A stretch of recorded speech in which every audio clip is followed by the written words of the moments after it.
FR space 11 million. FR space 11 million. first time listed. No, earlier rejected by Rejected, Lok my Sabha. lord. Earlier rejected by reported, this yeah. court. Page Where is the 19 order? Page 19, madam. Page 19, my lord.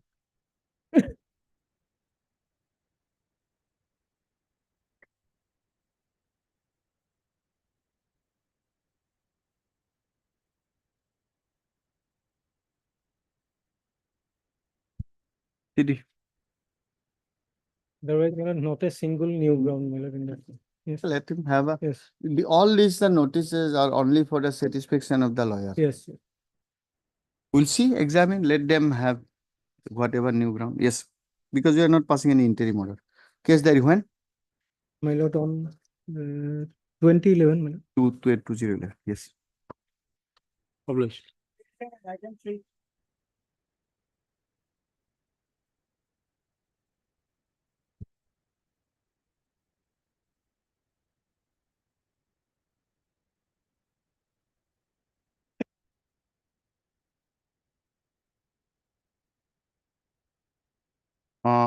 To this court under its order the 10/9/2024 requested Mr. N.J. Dr. Learned Counsel to assist this court.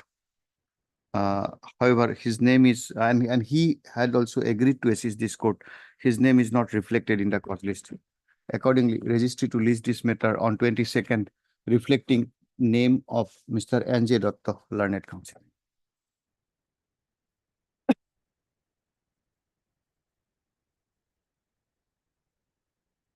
Or my lord, case diary not received, me. Case diary not received. When? 22nd? Yes. Let us fix on that day only, because then also Yes. you will. Yeah. Now it is no problem. This is a criminal bench. You will be here. Yes. 22.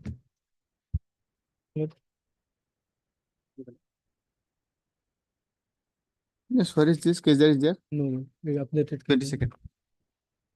22, my lord. 22.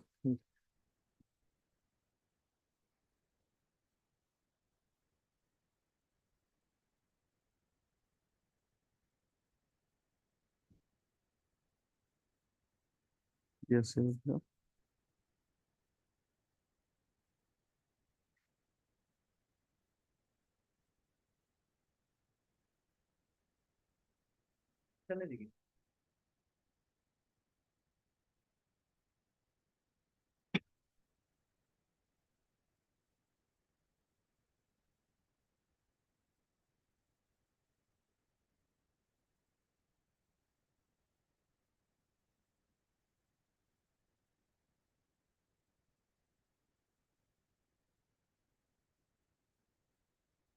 The present appeal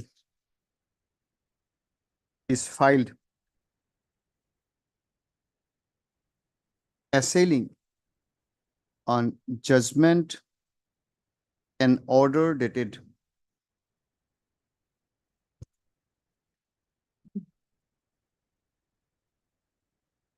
7/3/2004 passed by the learned Judicial Magistrate First Class, Kamrup, Guwahati, in connection with CR case number 2607 within bracket C of 2008. By the aforesaid judgment,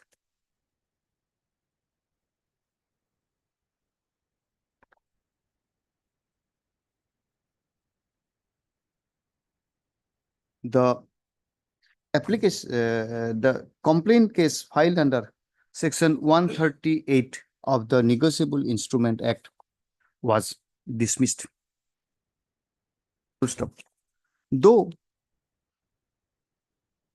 this appeal was admitted way back on 22/2/2019 and direction was issued for taking steps, and subsequently for fresh steps, no step has been taken till date upon the respondent number 1.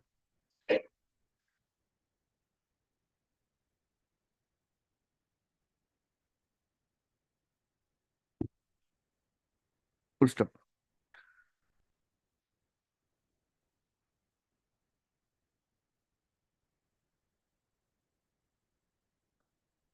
Even after assurance on 4/1/11/2014 that safe steps should be taken during the course of the day, no steps has been taken upon respondent number 1. Full stop. In view of the above, the present appeal stands dismissed for want of steps upon respondent number 1. Yes. And 27.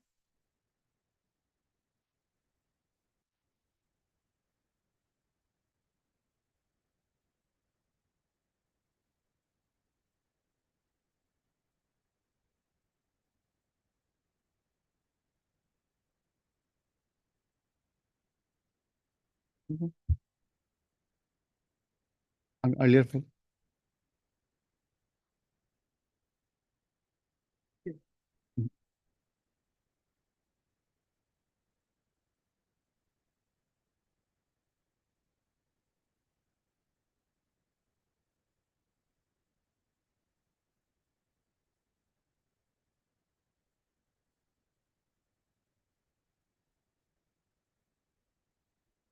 Paper.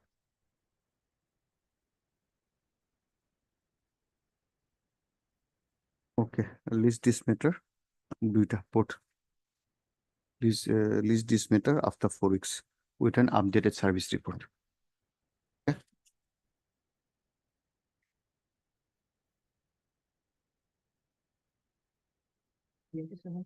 Both.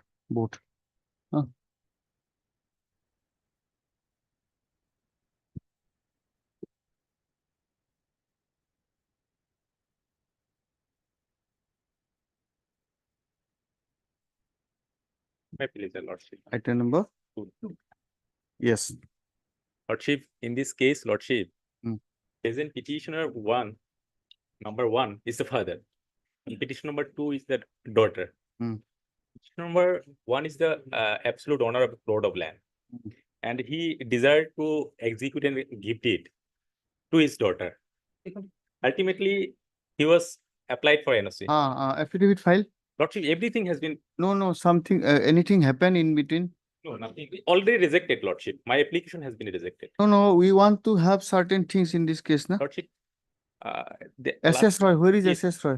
last operations, Lordship, also, he also sought time as because Uh-huh. he already told the Lordship that record has been received. He has to run through That's this why we record. want to see.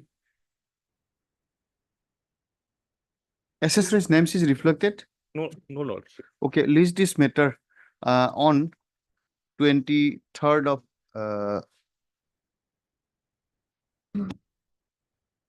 23rd. Reflecting name of Mr. SS Roy, learned GA Assam. You just inform him. Yeah. Whenever matter is listed, just inform him and ask him to produce the record. He took time on last occasion. Yes. I left.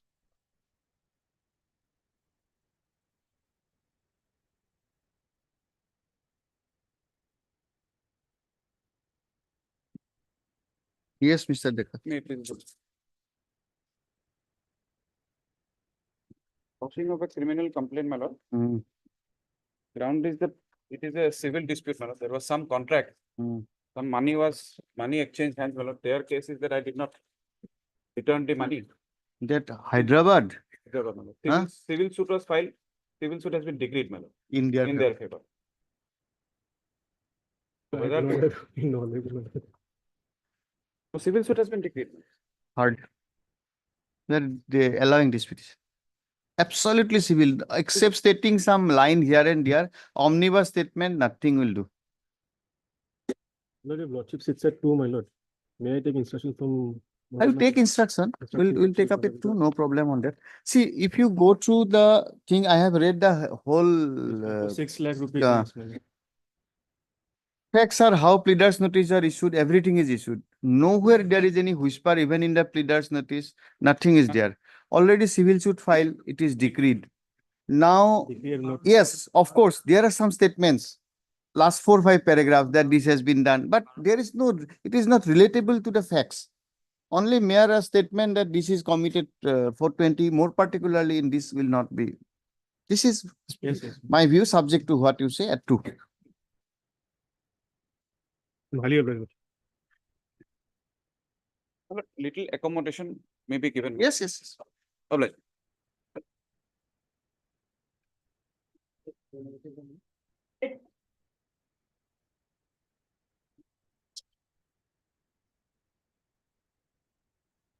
Petitioner has explained the entire this. Mm. We challenged the affair at the relevant time, my lord, and the matter was ultimately fixed for hearing on 4/11/14, my lord. So you close it. It will Nothing discontinue. will happen. Yes. Mr. B.D. Goswami, learned counsel for the petitioner, submits that the petitioner has in the meantime expired 17/8/21. on 17/8/2021, One. and therefore this matter has become infructuous. In view of the aforesaid, the present, you are for college respondent, you are Mr. S. Diffusa. S. S. Diffusa. Diffusa Yes, appearing on behalf of D. Chaudhary. is present on behalf of Mr. D. Chaudhary. Full stop. Be that as it may. উপৰত লিখিবা আৰু। In view of the submission made by Mr. B.D. Goswami, the criminal petition stands closed. Interim order, if any, stands vacated. That's it. Item 9. My lord, this is a petition, my lord, Yeah. passing of the FIR, my lord. Mm. Here is a, my lord, purely a civil- Agreement is between whom? The agreement is between the petitioner and the, my lord, respondent number 2 also, my lord. 2 and all, 1 and 2, my lord. Simsun Nahar. Samsun Nahar is the sister of informant, my lord. Respondent number 2, my lord. Okay. Yes, So sir. you have entered into an agreement for sale with Yes, the sir. sister of the Yes, my lord. informant. Yes, my lord. Okay. Yes, my lord. Now, Both of them, my lord. If you are also got the irrevocable power of attorney, my lord. page Next, 16, next year, page 20. page 20. It is Samsun Nahar. And Mrs. Zobidun Nahar.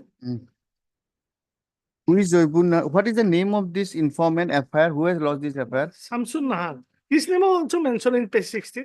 Agreement for sale. So Samsun Nahar and Joybun Nahar, Samsun Nahar lost the affair. Yes, fine. What is the No, affair? no, Zobidun Nahar. So Jabinun Nahar lost the affair, whereas the agreement was between Samsun Nahar and what happened thereafter? The agreement is Samsun Nahar. Samsur, Jubin and your Joint client, Associate. Joint Yes, Associate. sir.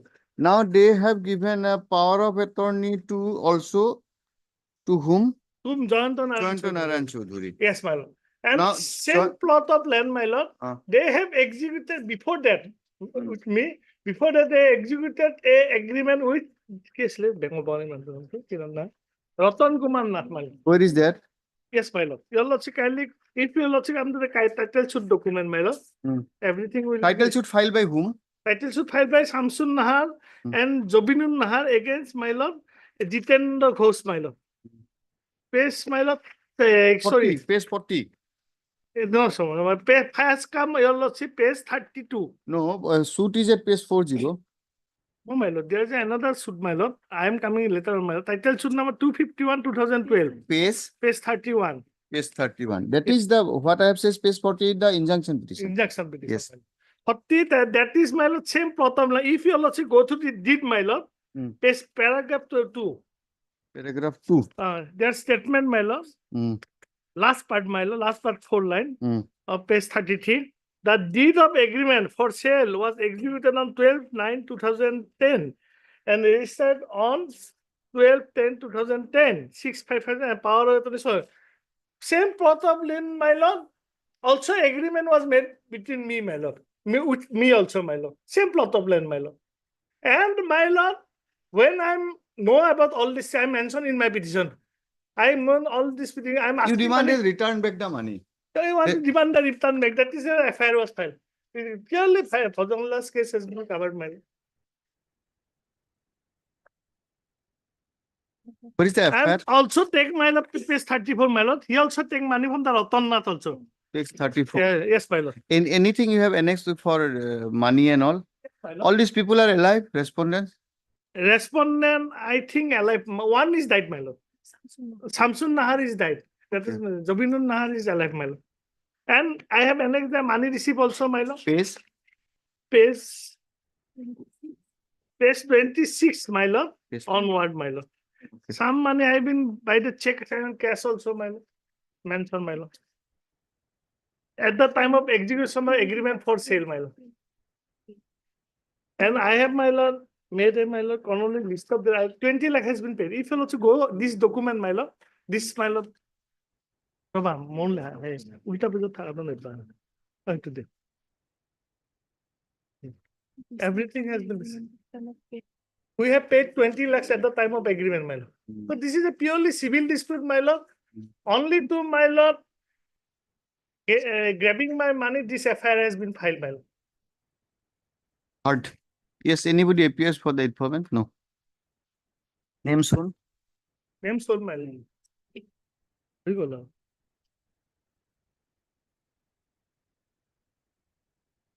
This is item number 9.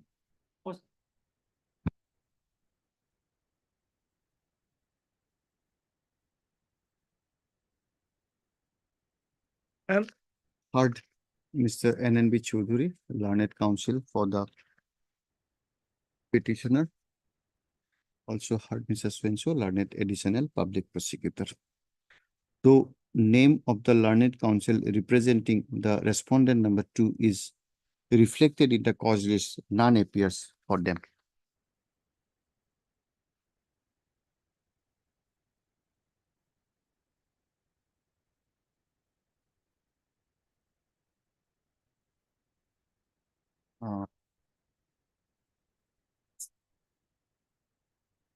Any instruction from your end, whether ended in final report? Any stay was there?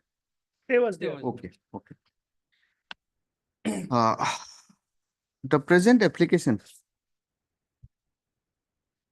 under section 482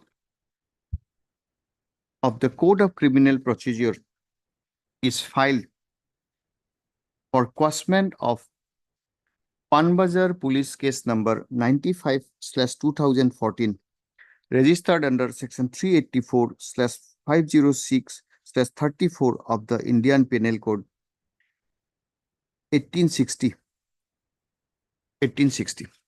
The aforesaid FIR was lodged by Musammat Jaibun Nahar, the respondent number 2 herein. Respondent number 2 herein.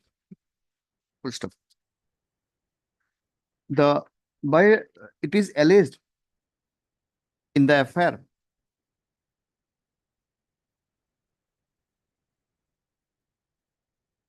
that it is alleged in the FIR that the petitioner herein is a land broker and the accused number 3 is her relative, and an agreement was executed for sale of a plot of land measuring 4 kathas 14 lesas belonging to the informant.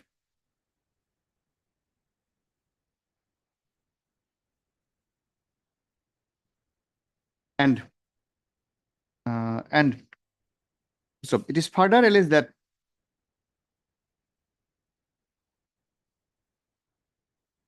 the accused number 3 is taking signature in blank papers, and on 14/3/2014, the accused number 1 called the informant in her mobile and asked her to transfer the land in favor of the accused number 1, is not it? I'm only for accused number 2. Accused number 2. Accused number 2, that is the present petitioner. Accused number 1 is her nephew. Nephew, man. Nephew. Now, accused number 3 is the nephew. And who is accused number 1? Accused number was a land broker. As per her Full stop. statement. 3, full stop. And it is also alleged that the accused number 1 and 3 has also threatened to kidnap her adopted daughter, and to molest her. Full stop.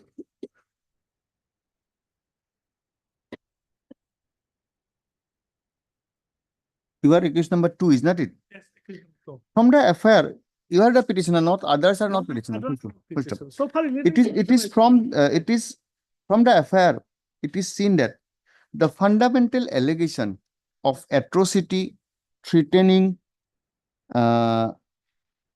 cheating, etc. are against accused number 1 and accused number 3. From the FIR, it is also discernible that accused number 3 was the beneficiary of the alleged agreement for sale. If the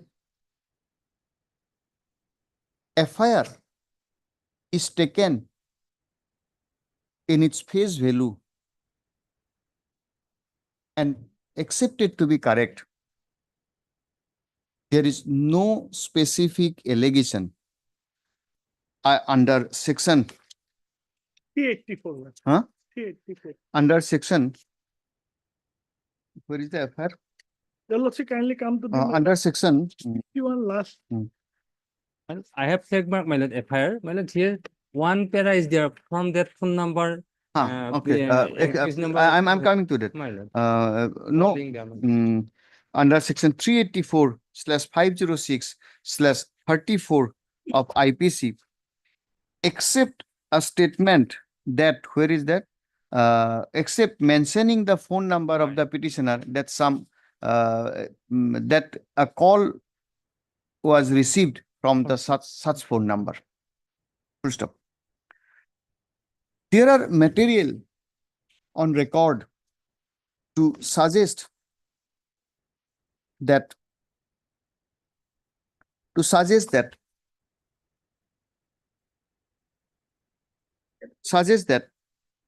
an agreement for sale was executed on 18th of March 2011 between one Samsur Nehar,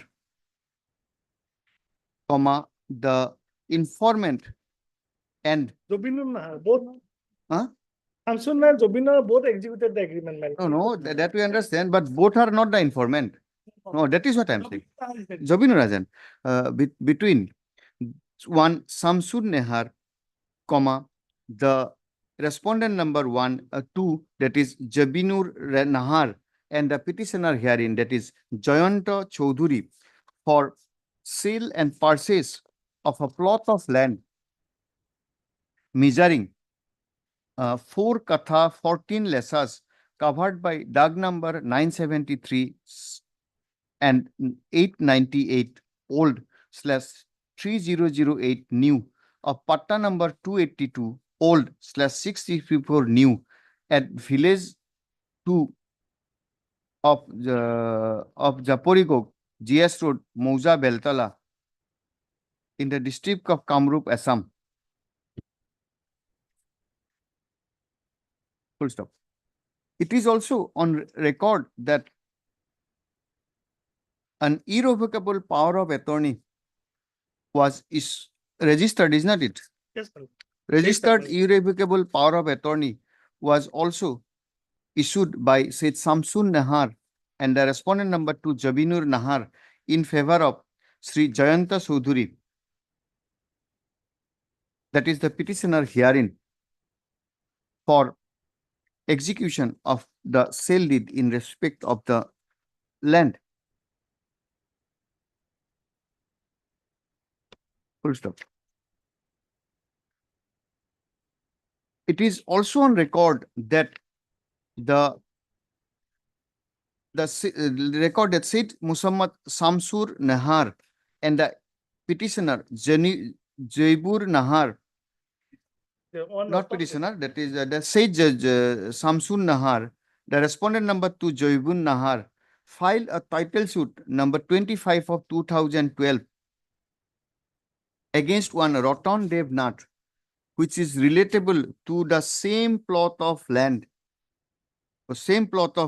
and from the plaint, it is discernible that a deed of agreement for sale was executed on 12/9/2010 for the same plot of land, 12-10-2010, registered sale deed, registered agreement for sale was also executed in favor of the defense said defendant Roton Dev Nath by Musammat Samsur Nehar and the respondent number 2 Joibun Nehar in respect of the same plot of land which was also proposed to be sold to the petitioner Jayanta Narayan Chaudhuri. Alex Jayanta Chaudhary. Allied Jayanta Chaudhuri. From the pleading of thus from the aforesaid, it is clear that prior to execution of the agreement with the petitioner, another agreement was executed in the said petition. It has specifically been taken a stand that the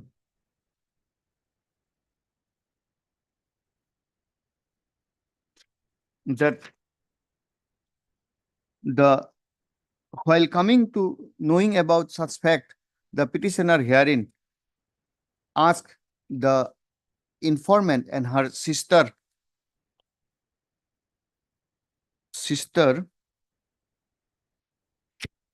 To return the money, my lord. sister namely Samsun Nahar. Samsun Nahar to return the money, and in the aforesaid backdrop, the FIR was lodged as a counter blast.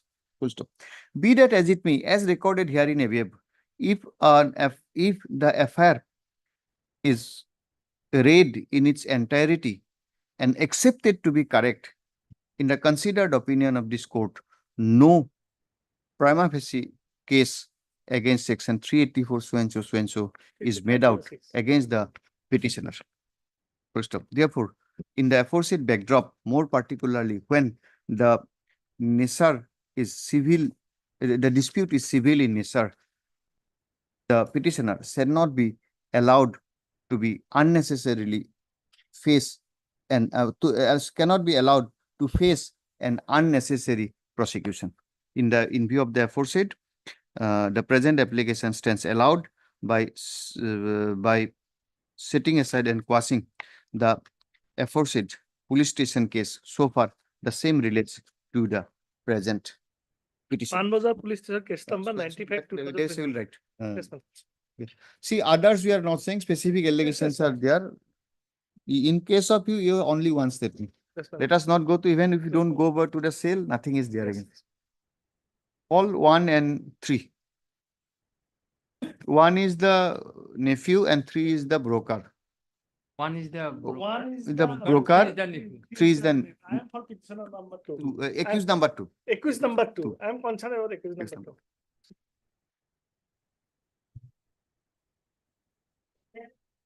Interim order, if any, stands shall march with the present petition. Present order. Then. My lord, we are the respondent, my lord, here. Oh, None appears for the petitioner on call. Though Mr. HR, you are Mr. Jiuddin. I always confuse HR Chaudhary and Mr. Jiuddin, learned counsel for the respondent is present. 1 to 4. One respondent number 1 to 4 is present.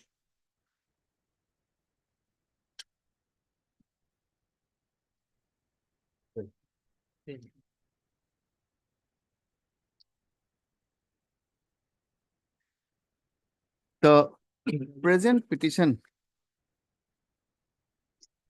is filed under section 482 of the Code of Criminal Procedure, assailing judgment and order dated 30/1/2014, passed in Civil Revision number 1 of 2013 by the learned Session Judge Hailakandi, whereby the said revision petition was dismissed, affirming the order dated 5/10/2012 passed by the learned Subdivisional Magistrate Hailakandi in case number 135/2007.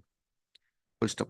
The aforesaid case number 135M 2007 was filed by the petitioner under section 145 145. and 145 CRPC. 145 CRPC. Both Under. you section 140 contested. Yes, my lord. In both the. Full stop. Again, so airing the present respondents as opposite parties in the aforesaid case. The allegation level in the aforesaid proceeding was that the petitioner is the owner of the disputed land and he has inherited the land from his father, late Alhaj Abdul Haq Laskar.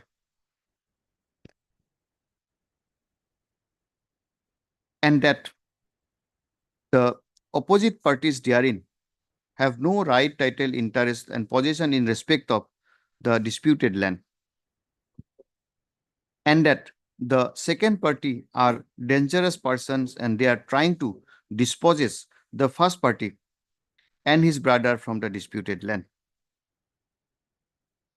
It was also alleged that on 23/7/2007 at about 7 a.m., the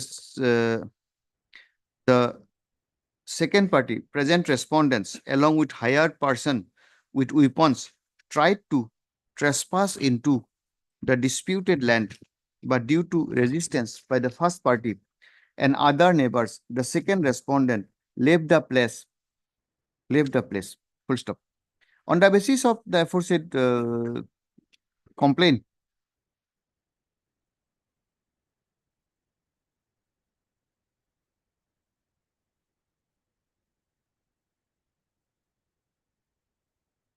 and proceeding under section 145 was done by the learned executive magistrate Hailakandi under its order dated 24/7/2007. And the disputed land was attached under section 146 within bracket 1 of the Code of Criminal Procedure, prohibiting both the parties from entering into the disputed land until further order.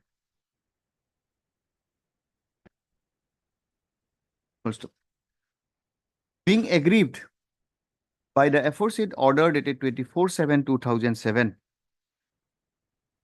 the present respondent preferred a revision petition before the learned session judge, which was registered as Criminal Revision number 67/2007.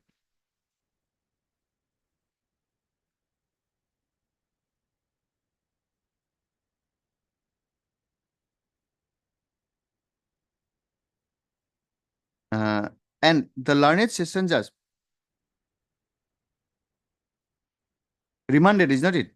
My lord, page 30. Remanded the matter by interfering, remanded the matter to the executive magistrate by interfering with the order dated 24/7/2007 on the ground that the learned executive magistrate has passed the order without drawn up the proceeding under section 145 of CRPC without calling any report from the police or other sources. Full stop. Subsequently,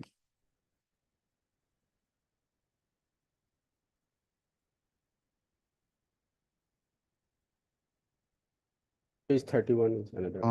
it was dropped, is not it? Huh? There, so my lord, another, no, my lord, some order was passed, and yes, it was dropped. Huh? Vacated. Earlier proceeding was vacated. Earlier proceeding, subsequently, earlier proceeding was vacated. Earlier proceeding was dropped on the basis of a report of assistant settlement officer, isn't that it? Yes, my lord. Page 32. Thereafter, the aforesaid proceeding was dropped by an order dated 5/10/2012 by the executive magistrate on the basis of a report of assistant settlement officer.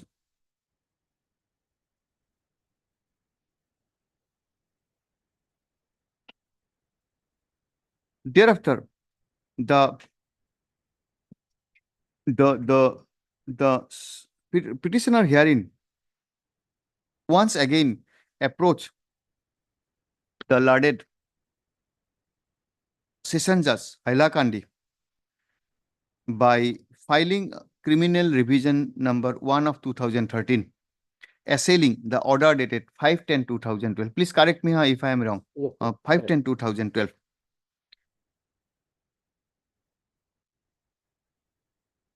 And by the order dated 3/31/2014,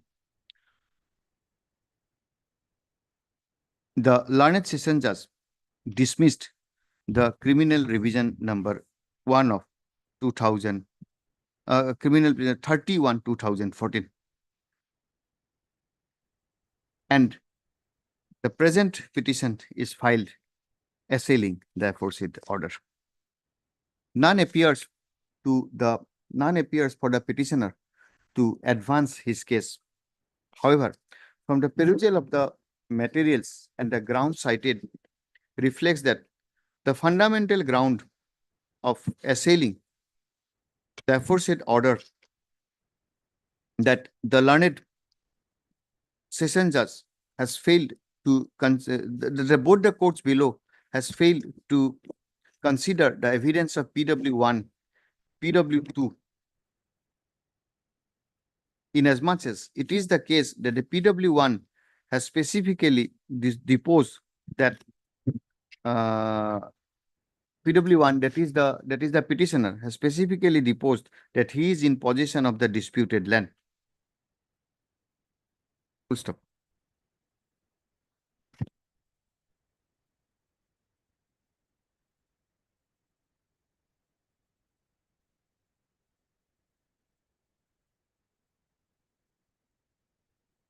It is further ground that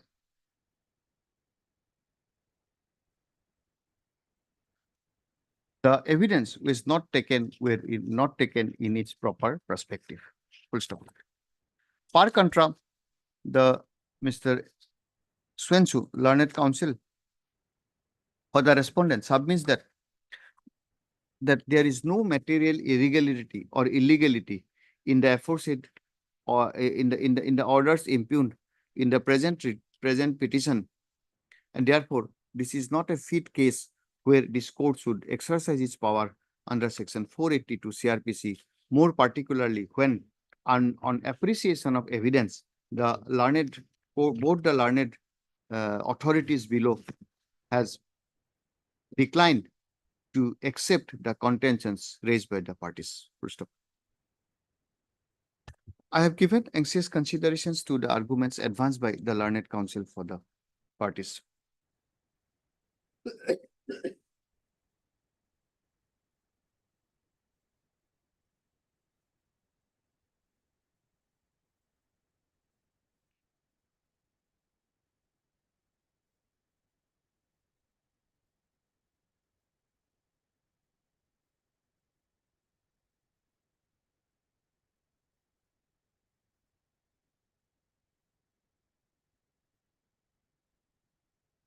The Honorable Apex Court, in the case of Indian Oil Corporation versus NEPC India Limited and others, reported in 2006, 6 SCC 736,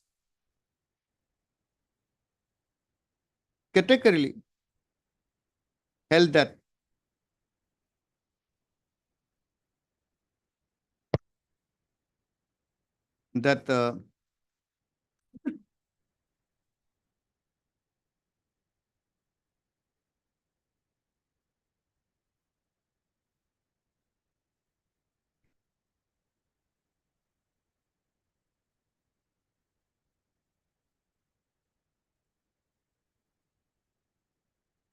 just a minute, huh?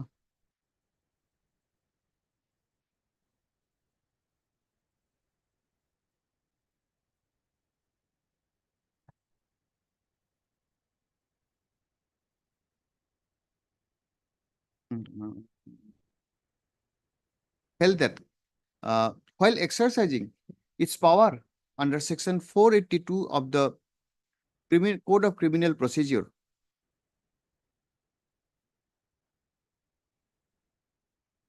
Full stop.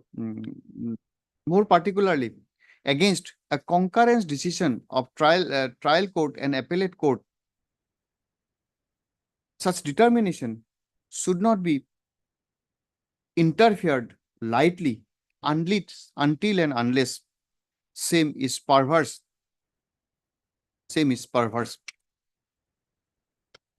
This court can also exercise its power when such order passed by the competent authorities are illegal and palpably wrong.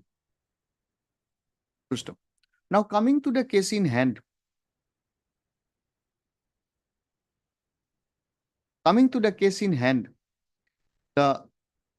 This court cannot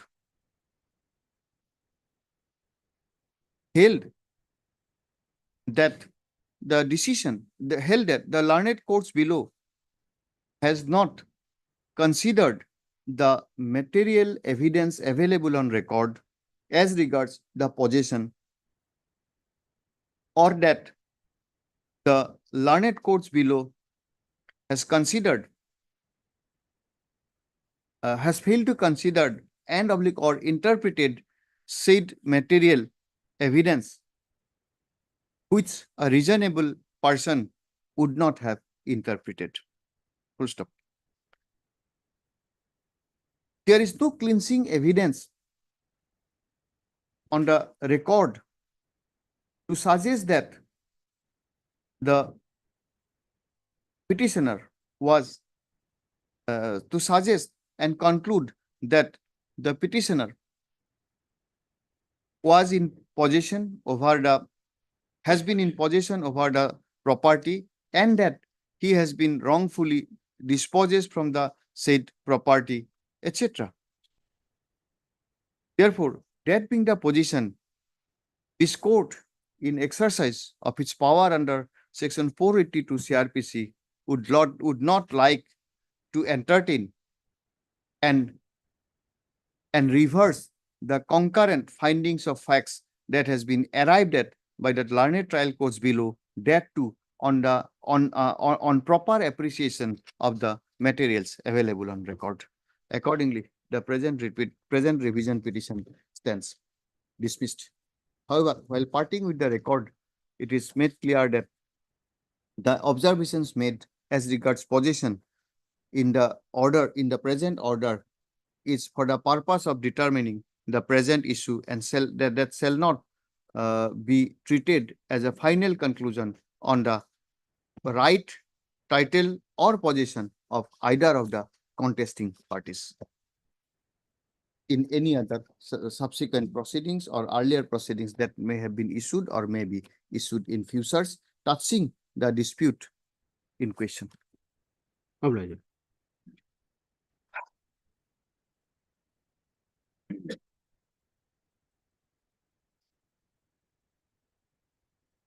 Please, Your Lordship, my senior is out of session. Kindly fix the matter for tomorrow, Lordship. Okay. On the prayer of the learned counsel for the petitioner, list this matter on week commencing from 18th. Lordship, on that week, I will not be able. Yes, when then?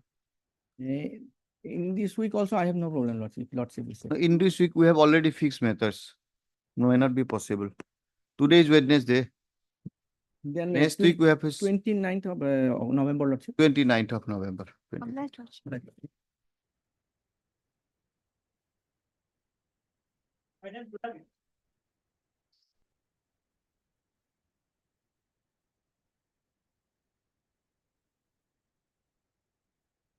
I am for the respondent, my wife. It is all pending matter of maintenance order passed in favor of the wife. No, that was under challenge by the husband. You are respondent, I have seen.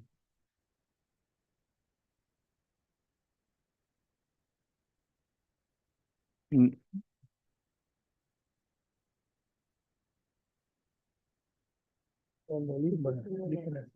Yes, I'm sorry, I am for petitioner, man. I'm for That's why I fixed it. present status, I do not know how, whether they are living together. I sent the letter also, it has come back. No telephone number, that is the problem.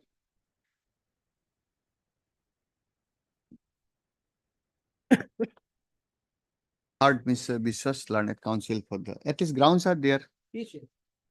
Heard Mr. S.C. Biswas, learned counsel for the petitioner. Also heard Mr. Borthakur, learned counsel for the respondent number 1.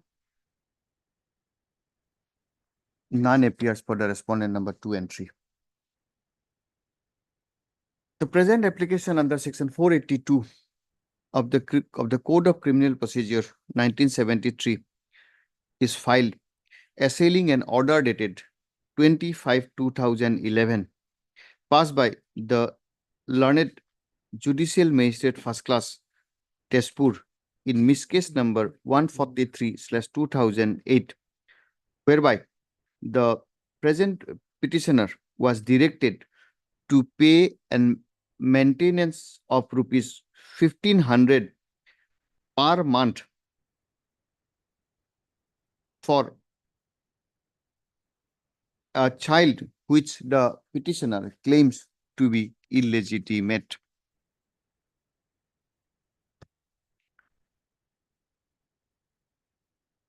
Where is that petition number, Miss Case number? Miss Case Koluna, 143/2003. The further challenge is the order dated 15/2014 passed by the learned additional session judge Tezpur in criminal revision number 41 within bracket S-3/2011, whereby the decision of the learned judicial magistrate first class dated 20/05/2011 was upheld by dismissing the revision petition preferred by the present petitioner.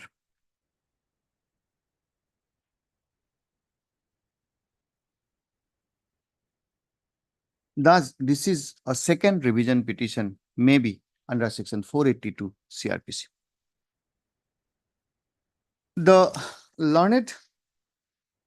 basic grievance raised by the petitioner is that the child is an illegitimate child, and therefore the learned courts below ought not to have granted maintenance in favor of the illegitimate child. We have passed an order yesterday. Same ground, DNA test. We have refused it. The petitioner, though the respondent wife claims to be the legally married wife of the present petitioner, however, the present petitioner took specific stand that the child was an illegitimate child and the petitioner has not fathered the aforesaid child.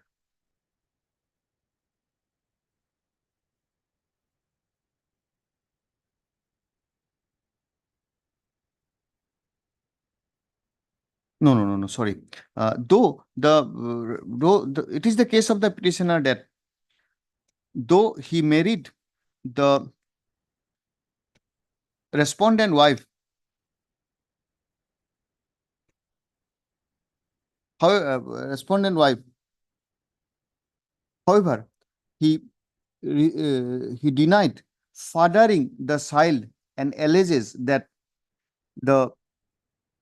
his wife was having an illicit relationship with one man and he had fathered the child, and therefore the petitioner is not entitled for not liable to pay maintenance award. Full stop.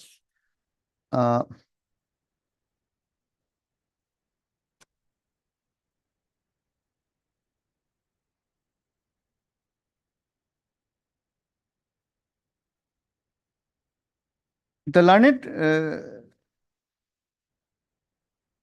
Judicial Magistrate First Class after considering the material evidence, comma, and the pleadings, concluded that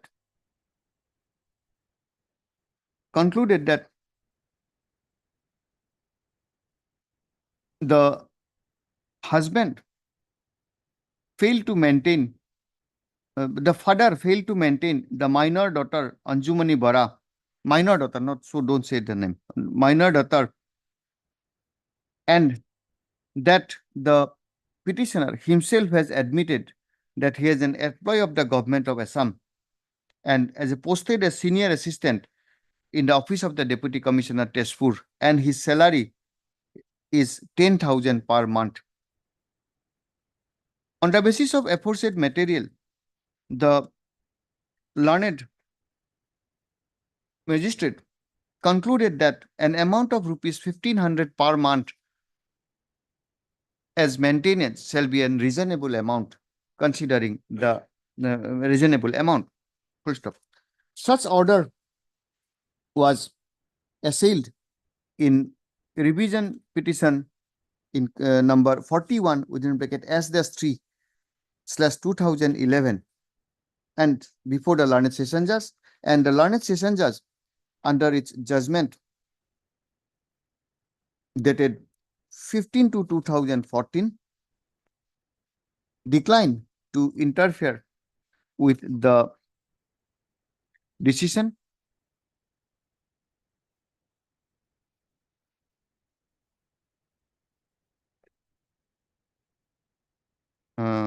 and concluded that the learned magistrate has rightly concluded the maintenance awarded after considering the evidence available on record. It is also a conclusion that from the evidence and material, the respondent wife had been able to prove her case sufficiently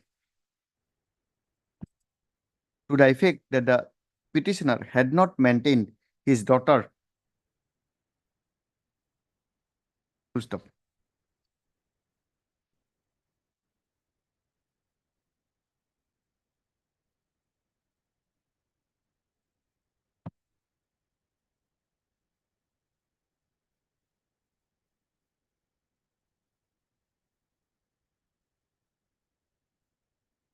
As discernible, the ground of challenge was to the effect that the daughter should not be allowed to stay with the mother and the mother should not be allowed to receive maintenance on behalf of the minor daughter. The learned trial court, the learned revisional court concluded that such grounds are not sustainable in view of the mandate of under section 25 CRPC. Full stop. And accordingly, they declined to interfere with the order. Being aggrieved, the present petition is filed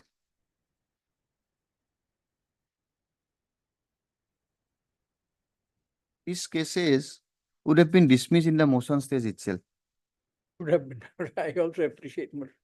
But what, see, we are wasting judicial time. And nowadays, these matters will, if it is comes to this court, this matter will not pass the motion stage. That is for sure.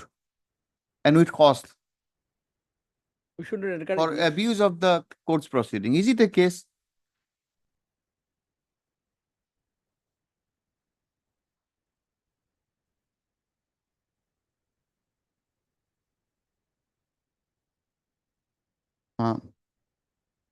In the present revision petition, the ground is that the opposite, his wife is having a relation with the no. In the meantime, an application for guardianship was filed by the husband and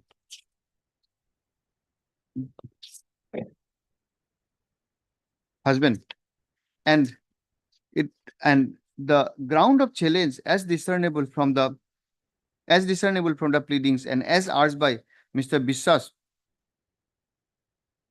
that the petitioner prayed for a DNA test by refuting the parenthood of the children. However, the learned court below has rejected the same and thereby refused to fair trial. Full stop. Full stop. Thus, a new ground has been taken that the petitioner is not the father of the child and the DNA test ought to have been allowed. However, in the pleadings, nothing is discernible when such application was filed and what was the order by which such DNA test was rejected. Be that as it may, in a matrimonial dispute, in a matrimonial dispute, more particularly in a proceeding under section 125 CRPC, the magistrate is not required to declare the parenthood or the legality and validity of any marriage, and a prima facie view for the purpose of maintenance is necessary. Full stop. Such determination whether the petitioner has parented the girl or that he had legally married his wife, or that his wife is maintaining an illicit relation, cannot be gone in depth in a 125 proceeding. Full stop. Therefore, full stop. Further, even if it is assumed that the petitioner had applied for a DNA test which was rejected, is not under challenge before this proceeding, inasmuch as such decision was not also earlier challenged when it was passed. Full stop.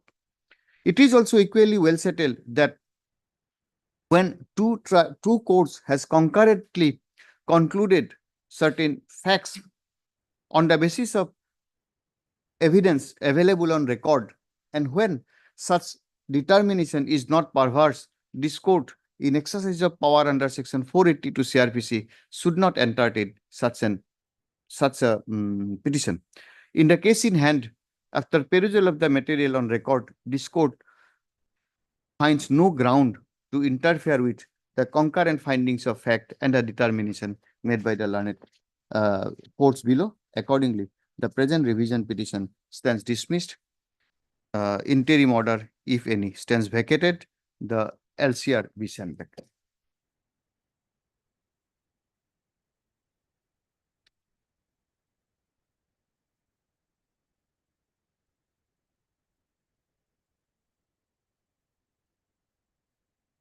Yes. Lord, in this case, my lord, there were, my lord, FIR and counter FIR. Now what happened? What is the present status?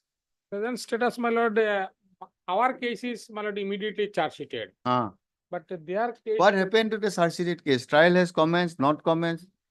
Trial, my lord, after this proceeding, my lord, it is not commenced, my lord, so far. I know, my lord, because. Your officer in charge and all, nobody has given instruction on earlier occasions also. Yes. Yes, what is the present status? Contact actually is the party matter, but I'm. Both the, my lord, otherwise, my lord, as per law, my lord, both the cases to be tried by the same. That we understand. But we want to know the present status.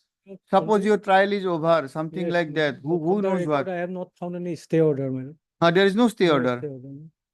Record was called, my lord. What record? In this case, my lord. Where is the case diary? See, Bhattakur.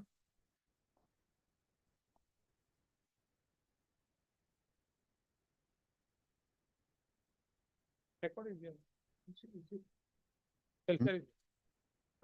Mr. Bhattakur, you just go through the record. Yes. There are orders almost which concluded the issues because of some facts here and there, call for this record, that record. So we want to know the present status. Yes. And we want you to go through the earlier orders. Some orders, detailed orders are there. One is 21/1/2015. This matter was in fact part heard 23/6/2016. Some long orders are there. You will understand what is what. Yes. Okay. Mr. Bhattakur, learned additional public prosecutor, pressed for some time to go through the LCR as well as the record of the, and as well as the earlier orders passed in this proceeding. Full stop. Prayer stands allowed. List this matter. When? My lord, on 2nd of December. Present status of the matter. Second of The this. parties are present. Let them also collect Yes. the. Collect, fellows, yes. the In the present- meantime, the parties may complete their instruction as regards the present status of the FIR and counter FIR lodged by them. Full stop. The Mr. Bhattakur may also Yes. obtain necessary instruction Yes. from the concerned police station. Yes. Item 15. Obliged.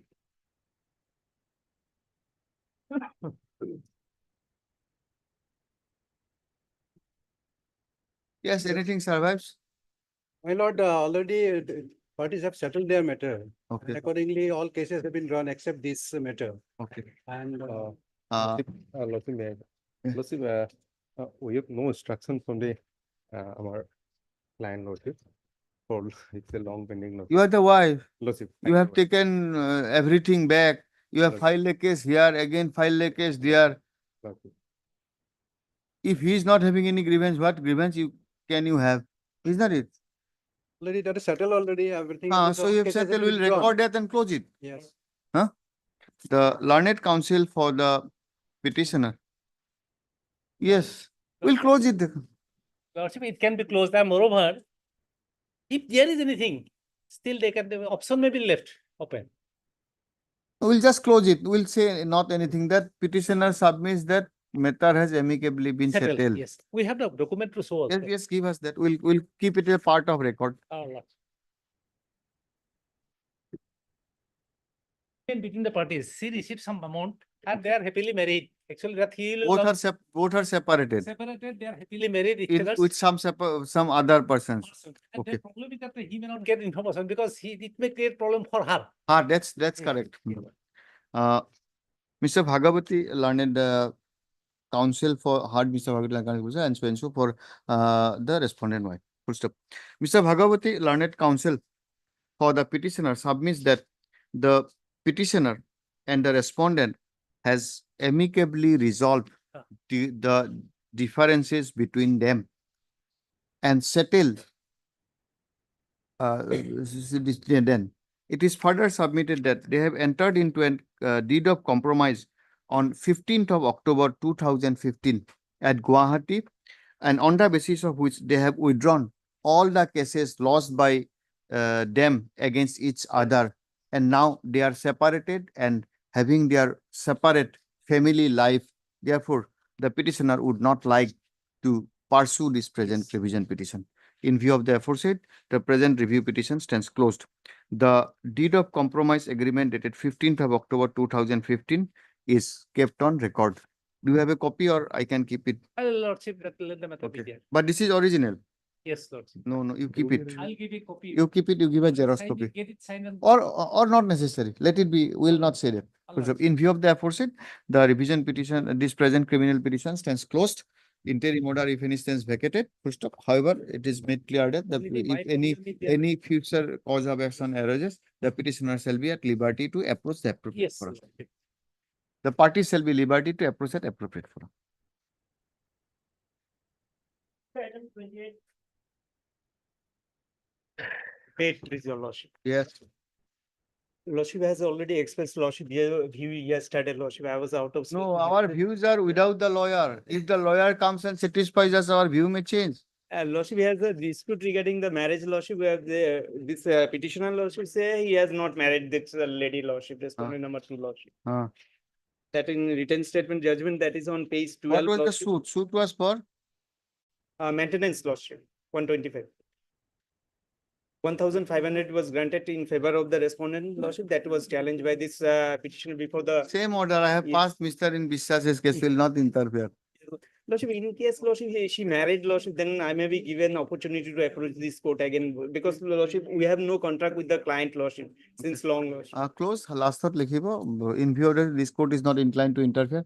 See basically that who taken the dictation, 482 power, matrimonial dispute. Okay, the first part, the facts, you will just write it down. Heard Yes. Mr. Chaudhary, learned B. Chaudhary, learned counsel for the petitioner. Also, none appears for the respondent. Number 2. Yes, lordship. So, Mr. Bhattakur, learned additional public prosecutor is present for respondent number 1.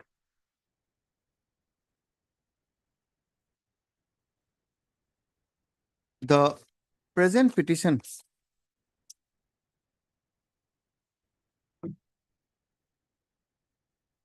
Judgment on page 12 lordship. Magistrate court order. AC is closed, garam lights. The present application under section 482 of the Code of Criminal Procedure 1973 is filed for quashing the judgment and order dated 19/2/2013 passed by the learned Chief Judicial Magistrate Morigaon in connection with in MR case number 180/2010, which was filed by the respondent wife under section 125 CRPC. Full stop. By the said order, an amount of how much? Lordship of 1,500 was granted. By the aforesaid order, an amount of rupees 1,500 was awarded in favor of the respondent wife as maintenance in exercise of power under section 125 CRPC. The further challenge is an order dated 24/5/2013 passed in criminal revision petition number 30/2013 by the learned session judge Morigaon, whereby the decision of the learned Chief Judicial Magistrate dated 19/2/2013 was upheld by dismissing the revision petition preferred by the petitioner. Full stop. The fundamental ground, where is that? That is on page 12 lordship is the judgment lordship. The fundamental ground urged by the learned counsel for the petitioner is that there is no proof of marriage and proofs of marriage, and he disputes he disputed of having legally married the wife, and therefore both the learned courts below ought to have determined the aforesaid issue first and then ought to have granted maintenance. Full stop. I have heard the learned counsel for the parties. The rest is will not entertain. This is a dispute to be determined in civil or appropriate criminal proceeding. Dismissed. Same ke bata was.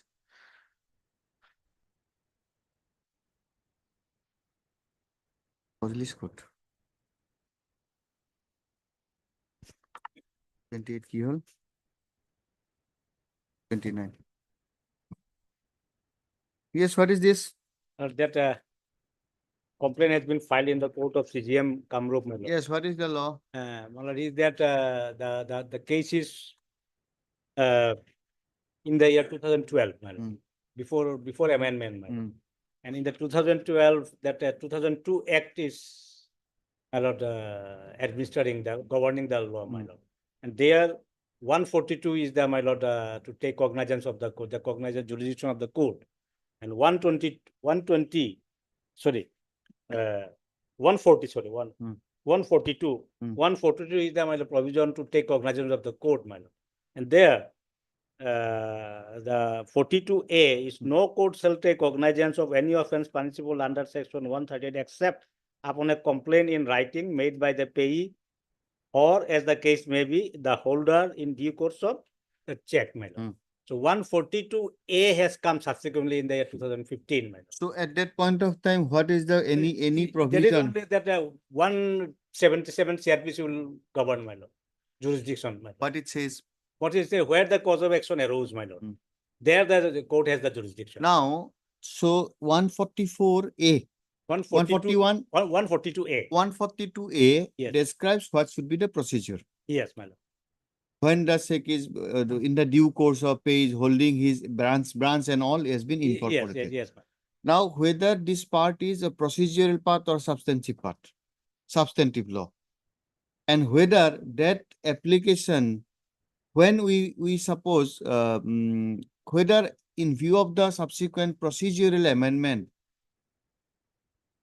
this court under 482 says straight away quas because this was a mistake, this was not applicable at that point of time, Yes, my lord. or that procedure, since it is pending, now the procedure under 142A will be applicable.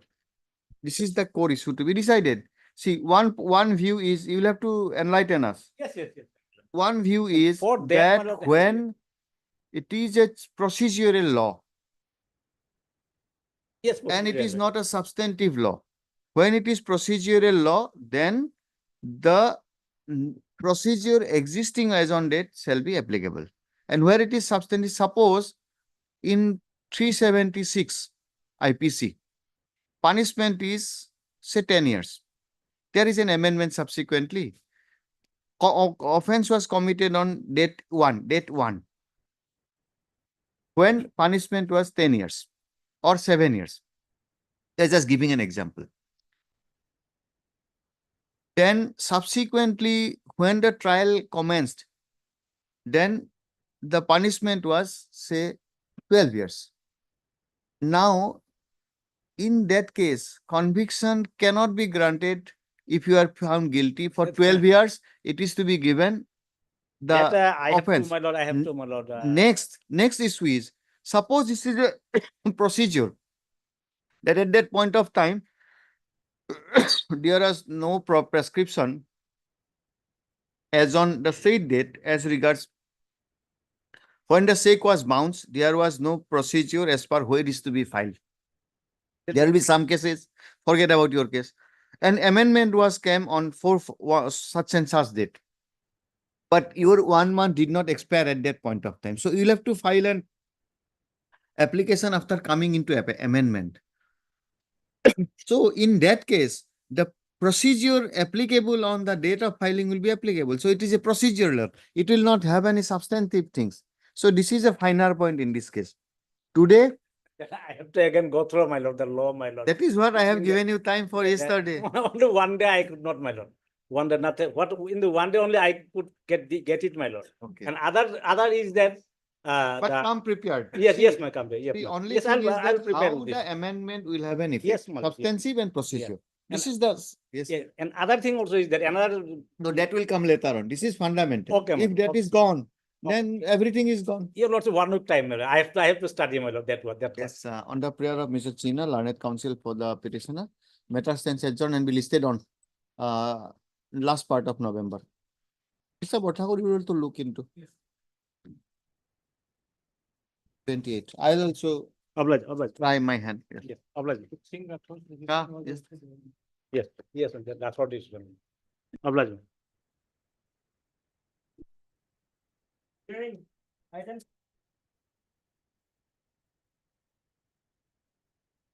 Yes, what is the case?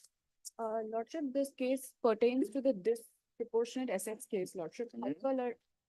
Disproportionate assets case, Lordship. May I please, Your Lordship, my senior counsel, Mr. M. Hallo, is on legs. He's in court number 3 for bail hearings. Will the matter be passed over for the time being? Lordship, I would like to pray for an adjournment, Lordship, in this matter. Just let us understand what is the case. Conviction under 13. any paper book prepared? No.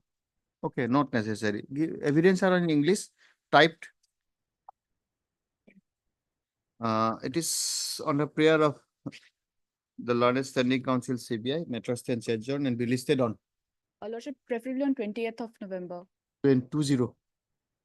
20 of November. Possible? How many matters we have fixed? Huh? 2. Okay. 28 of November. 20. Okay. Possible? 20. Okay. If we say there is some difficulty, please intimate before we sign the order. Shall inform my Huh? senior. Yes, just you have it. Much obliged. But next time we will not adjourn for anybody's prayer. 2012.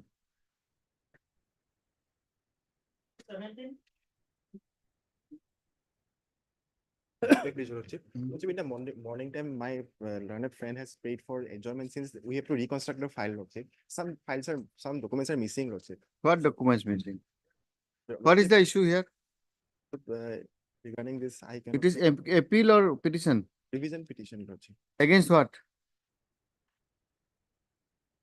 Initially, my lord, convicted by SDGM. Thereafter, my lord, that appeal was upheld by the session court. What is the sentence? Sentence, my lord, on 2 years, my lord, under section 409.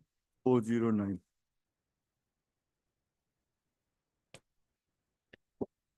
When can you do? After 3 weeks. Oh, forget about 3 weeks. 3 days is difficult here. 3 days is difficult. Forget about 3 weeks. I have to reconstruct the file. Yes, we'll appoint some amicus if you are not in a position. Actually, It's not our business. If you don't do, this is a matter pending since when? 2013. then Who is your senior? J. Roy. Where is J. Roy?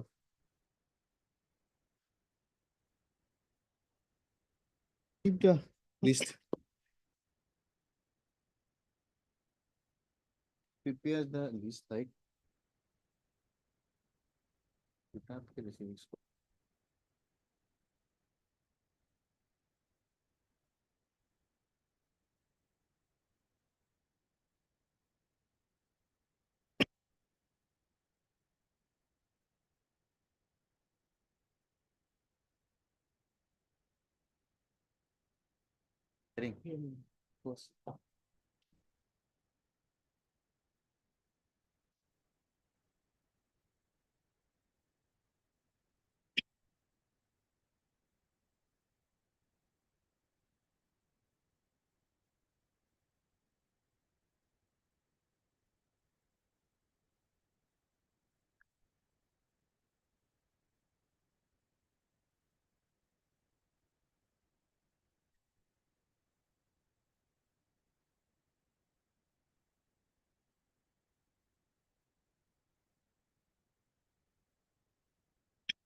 এখন তোমাকে রেখে দেবো।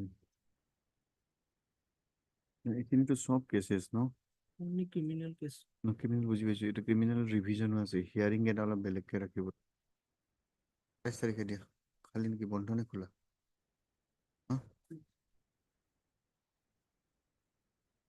On 27th of November. Obliged. Not 27th. 25th of November. 25th of November. Yes. But no adjournment on that date. A prayer for adjournment is made on behalf of Mr. J. Roy, learned senior counsel. Full stop. This matter is pending since 2013. Therefore, though this court is not inclined to grant adjournment in such on all pending cases, however, on insistence of the learned counsel for the petitioner, appellant, matter stands adjourned. Same order matter stands adjourned and be listed on 25th of November 2024, and no further adjournment shall be granted on that day. And if necessary, this court will proceed to hear this matter by appointing amicus curiae. If you bless.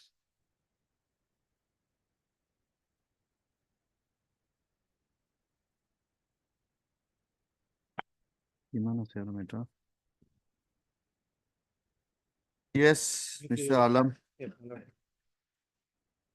What is this? My lord, in this case, my lord, a revision petition has been filed, my lord, against the, my lord, the judgment of the SDGM, my lord, Borpeta, my lord, whereby, my lord, the trial court judgment has been upheld, my lord. The judgment of the trial court has been upheld, my lord. Under section Under section 323, my lord, Mm. punishment was given for 1 month, my lord. And under section 323 and 15 days for 447 IPC, my lord. Who are the star witnesses? The injured. My lord, the injured PW1, my lord. And what about the evidence of the doctor? Doctor doesn't support, my lord. It specifically, my lord, if lordship sees, my lord, Any eyewitness? my lord, We'll come back. yes. See, basically fundamental is 323. What the injured witness says, Yes, his ma'am. value is something different. Yes. And whether his evidence is trustworthy and corroborated by the medical evidence. That's all. Will not go anything to anything. If that be so, then next question will come whether the concurrent finding is so bad that will exercise his power under 482. Maybe 1 month.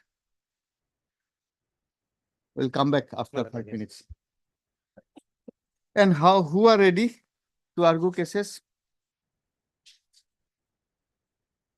So we are taking next Mr. Alam's case 18.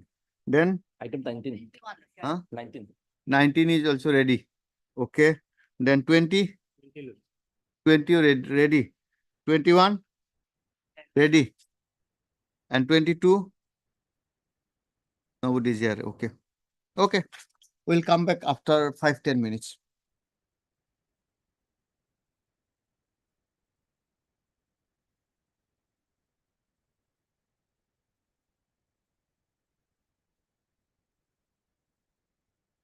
I have just considered the 161 statement and the Okay. deposition, my lord. Huh? So can I take and look at? Yes. But whether a 161 is confronted, do you want to suggest contradiction? Contradiction. Whether that contradictions were brought during cross-examination. It was, to some extent, it was brought, my lord. If not brought, then we'll not go to the 161 statement.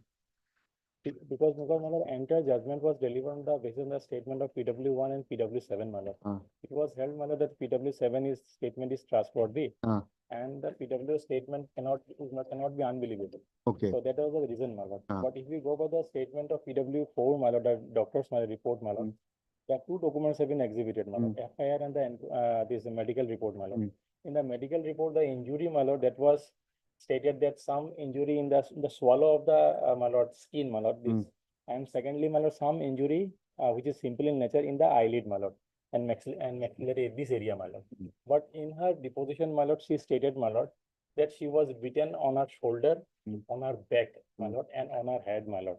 But this has been, my lord, in the appellate order, my lord, in the appellate court has held, my lord, that there is serious discrepancies, my lord. But however, since 323, my lord, is there, my lord, so court upheld, my lord. Court upheld that, my lord. So I will just want to show, my lord, that there was an improvising of the statement, my lord. No, that we understand. See, if there is material contradiction or material improvement in between the statement under 161 or in before the court, isn't it? Then it is the witness must be confronted. Yes. That see, this is your statement, what you have said, and this is what you are saying. Whether those confrontations are there. Yes, that is there. Otherwise, at this stage, if there is no confrontation, we cannot look into 161 statement. As simple, then every day we will have to look into 161 statement. That is a vital, isn't it? If that is not there, we will not look into 161. My lord, may kindly see only PW1 and PW7, not. That will go. So let us understand first where is FIR. Where do we get all this mark in the record? This is the difficulty in a single bench case. Petitions, I have annexed only the copy of the FIR, charge sheet, and the both judgments, my lord. You have annexed the Yes. FIR you have Yeah, annexed. FIR, I have annexed. Doctor, may kindly see page 11 of my appeal memo, revision petition, my lord. Actually, it is a political rivalry, my lord. Because No, that we'll see from the materials. Materials, whether there is any suggestion of political rivalry or not. You are well accustomed with all these procedures. If that is suggestion is there are material or everything we'll have to see. And one Which was the FIR? FIR at page 11, my lord. Page 11. More importantly, my lord, the weapon that was used that was not seized, my lord. My lord, I'll read the FIR, my lord. Is the informant is Rinupama Medi, my lord. Sir, most respectfully, I beg to state that I stood as an independent candidate for the member of Dumuria Panchayat Center number 1. For the aforesaid post, the wife of the accused mentioned herein below also stood as the candidate for the ruling Congress party. The wife of the accused threatened me to kill besides assaulting me verbally. I tolerate everything silently. On 8/1/2008 at about 3 p.m., when I was standing at my courtyard, the accused mentioned below entered my courtyard and hit me with a cricket bat on my head, which he had in his hand. As soon as I fell on the ground, he started me hitting with the cricket bat. Hearing my hue and cry, my daughter Rima Medi came running and saved me from. Rima was examined. Yes, Rima was examined. PW? PW2, my lord.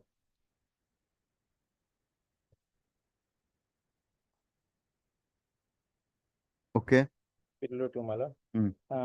Came running and saved me from death. Another accused pushed Rima Medi and chopped her neck. I am severely injured by the assault of the accused. Therefore, I pray to take necessary steps by investigating the matters against the accused.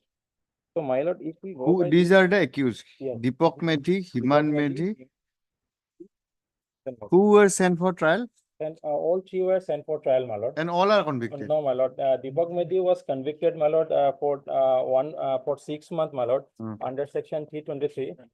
Sorry, so 1 month, my lord, for under section 323, and 15 days for section 447. Whereas, my lord, Manoranjan, my lord, only fine of rupees 500, my lord. And Himani Medi was acquitted, my lord. Then Manoranjan was My lord, fine of rupees 500 for section. for section 352, my lord. And Himani was acquitted. Okay, now If we go by the FIR, my lord, she had stated, my lord, that while she was standing in the courtyard, she was hit, and thereafter, only on hue and cry, the daughter came, my lord. The PW2 came, my lord, to save her.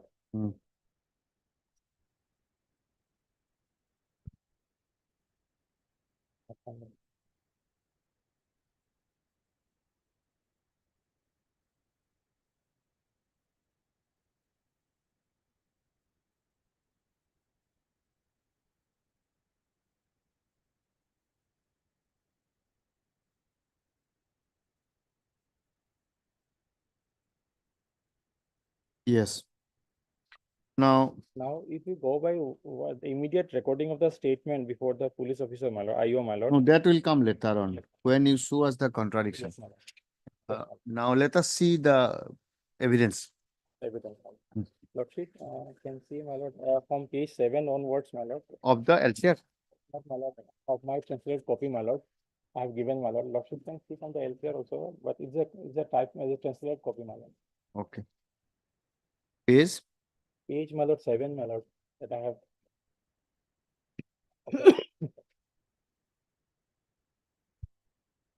Position of PW1, Nirupama Medi, my lord. I am the complainant in this case. I know the accused person. We and accused Manoranjan have a common courtyard of our respective houses, and the house of other accused person is situated to the north of our house. This is Nirupama Medi is the victim. She is an informant of Samala. Victim informant. Okay. She says that she have a common courtyard of our respective house, and the house of other accused person is situated to the north of our house after leaving one house between us. On last 8/1/2008 at around 3 p.m., the incident took place. At the time of incident, I was standing on the courtyard of our house. At that time, accused Manoranjan Medi choked my Rima Medi in her neck and started hitting her with a stick. So the story is different now. When I asked as to why Manoranjan started beating Rima, then Manoranjan pushed me on my courtyard. Thereafter, Deepak Medi came with a cricket bat in his hand and hit me on my left side of my head. And then I fell down upon the ground. Injury sustained by the injured has been shown to the court.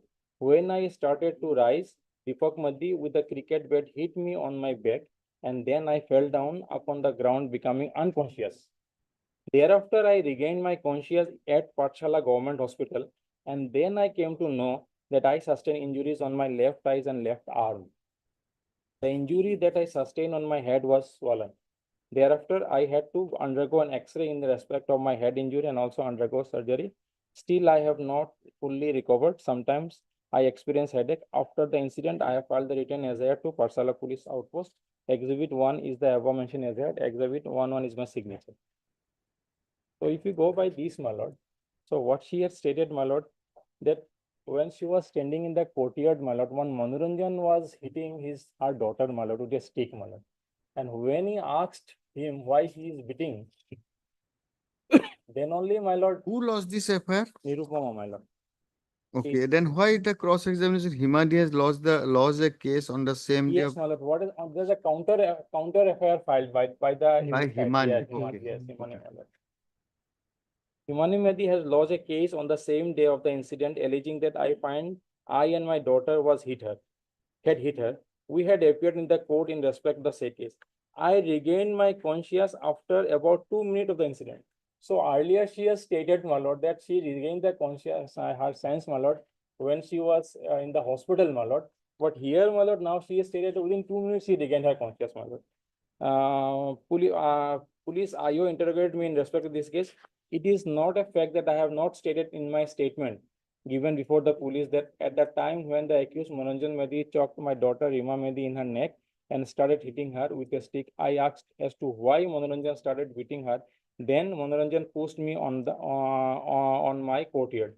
It is not a fact that I have not stated in my statement given before the police that Deepak Mehdi hit me with a cricket bat.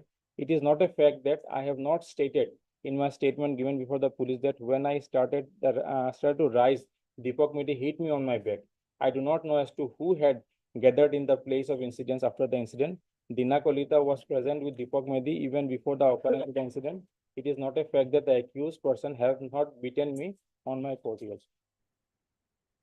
So here, my lord, one aspect is, my lord, if you go by the FIR and by the, my lord, this statement, my lord, here, my lord, the one important contradiction is that he said, my lord, she was standing in the courtyard.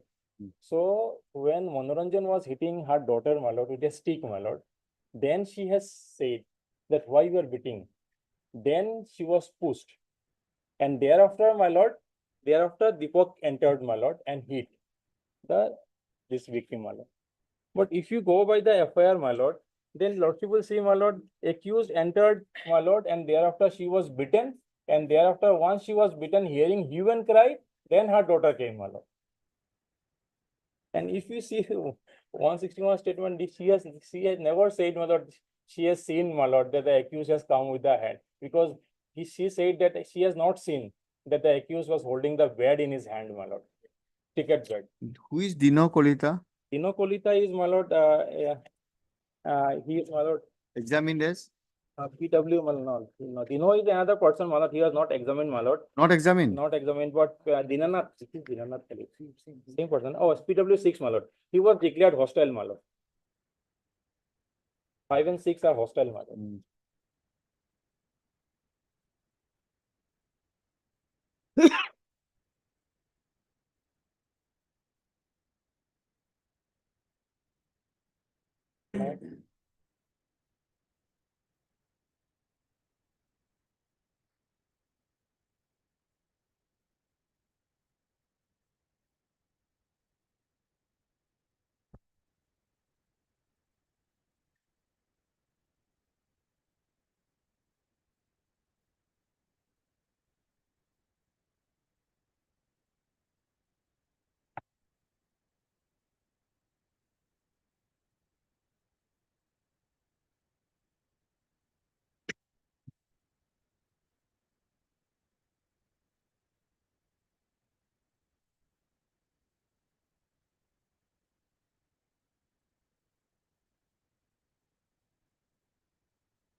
Who is Troilokko?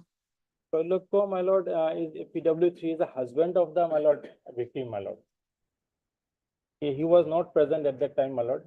He subsequently came and she brought her to the hospital as he deposed, my lord.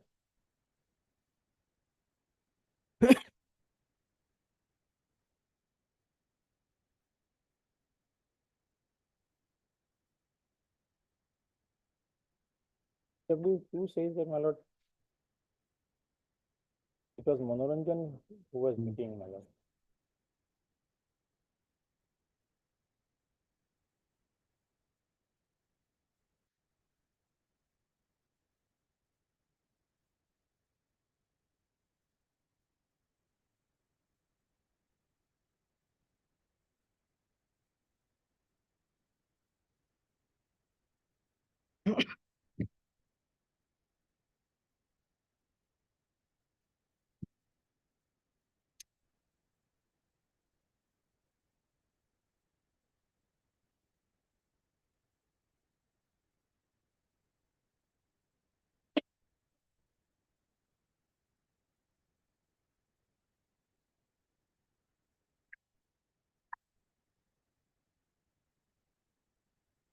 PW4 is important, my lord. Doctors, my lord.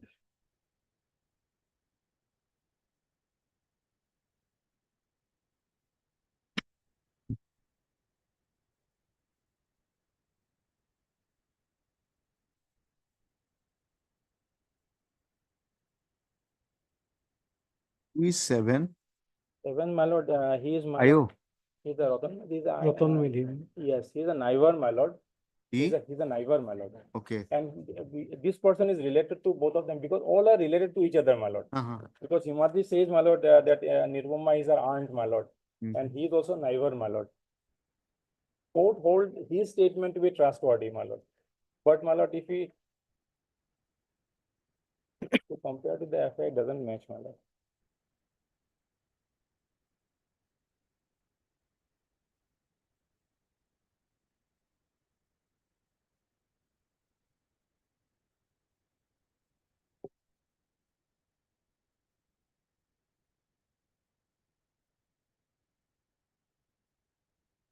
Yes, I can go on. Yes, I can go on.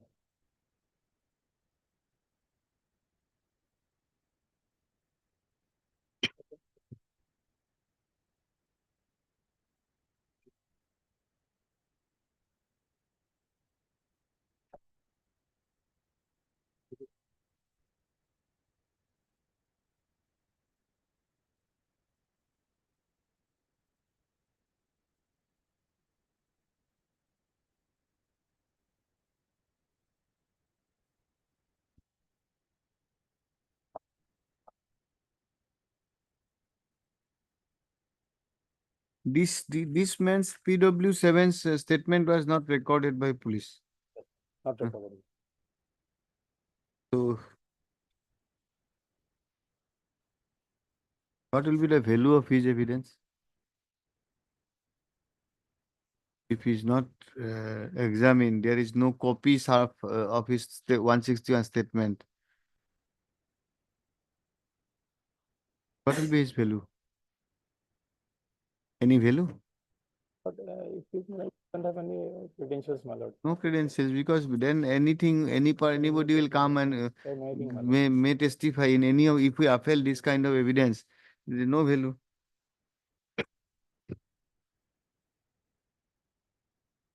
Court relied him much. Court relied him much, my lord. And one aspect, my lord, court has hold, my lord, since he's a person of working in the Assam police as a constable, my lord. So the court was also a bit hard on him, my lord. Who is PW8? And the PW, it is the IO, my lord.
How can it be trustworthy?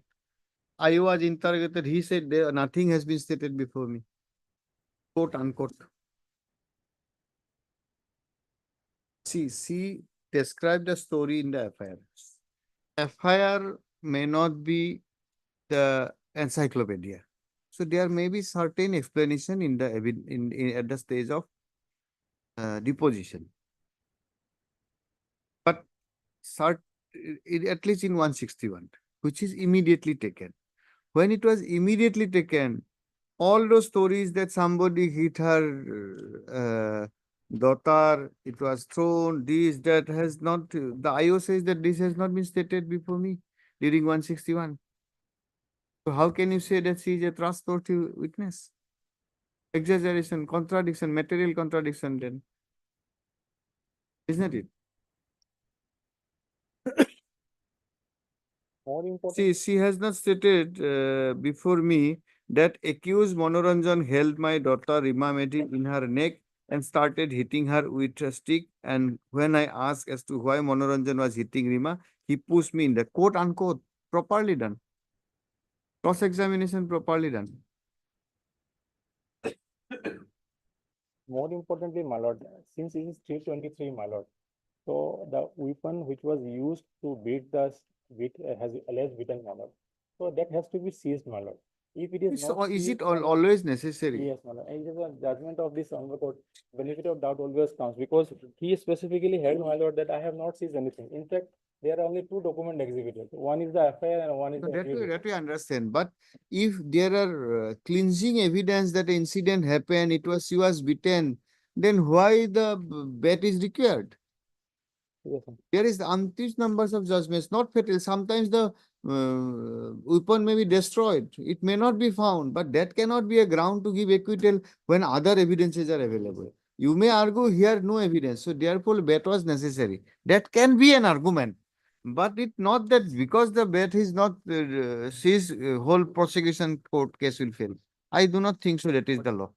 But here in this page 67, the appellate court held, my lord, from the testimony of the doctor, it reveals that there are discrepancies so far as the injury sustained by the PW1. No, injury will come later on. Injury so far relating to she fell down. Okay, she fell down. The doctor in his cross-examination affirmed through your examination that yes, that can happen on falling down. Falling down. Now, okay, suppose we assume that that is the injury of falling down, but the story of beating her up On the shoulder. by back and shoulder by a witness whose statement is FIR is different, 161 is different, whose deposition is different, a different contradictory and improvement, which are material. Because the IO says that it has not happened because she given a detailed story which events he has not immediately stated before the IO 161. What do you say, Mr. Bhattakur? Otherwise, my lord, your lordship may kindly of the So see, judgment. we understand, Yes, and yes. the law is well settled that when it is an injured witness, Yes, injured witness testimony in a higher pedestal, because she herself witnessed. Now, in this case, not only she alleges another person to be victim, is not it? yes. In her deposition, whereas in her FIR, she is totally silent of any attack on her daughter. In 161, she is totally silent any attack on her daughter and her resistance, then resulting in her injury. So can she be treated as a trustworthy, more particularly when the defense has confronted not only her, that you have not stated, though she said that I have stated, but I admitted that yes, these were not stated before me. Then in that case, we can definitely look into the 161 statement, otherwise not. To ascertain ourselves, to satisfy ourselves. Although, my lord, in the judgment, I have just one observation of No, fine. Just of the see, judgment. Mr. Bhattakur, Yes. these are the Yes, my lord. deliberations. These are not Yes. the final opinion. Yes, my lord. You can highlight anything. My lord, I am just putting Deepak Mehdi had assaulted her with only relevant portion, my lord. Or in the judgment. Of the judgment, my lord. While Judgment- regarding contradiction. First my lord- appeal or this is this is the second revision. Okay, now you'll have to satisfy In why order should we to- interfere in revision? This is not a first appeal. In order to establish contradiction, the same has to be done in the manner laid down under section 145. That is the my lord, the 145. statement of the evidence act by drawing the attention of the witness to the previous statements made by him in writing or reduced into writing and relevance to matters in question. However, learned defense counsel has failed to draw the attention of PW1 Nirupama Medhi to the statements made by her in her previous statement. But That in is- in his type order, he has quote unquote. Is it quote unquote in the evidence also? The defense side has failed to prove any contradiction in the evidence of. If PW. whatever he has typed, we accept is to be correct, then everything is quote unquote. Let us see, my lord, let us see. 161 statement is not exhibited, but it's quote unquote is there. You see it. Let us see, my lord, in the original copy. Otherwise, all are relatives. He is the, my lord, accused person is paternal aunt of The the. next question he will have to answer at 2 is why should we exercise in what are the principles of law to exercise and what are the law to exercise such a power? Because it's a concurrent finding of facts. So when concurrent, what are the principles you will have to apply to reverse your two decisions? That you will have to help us.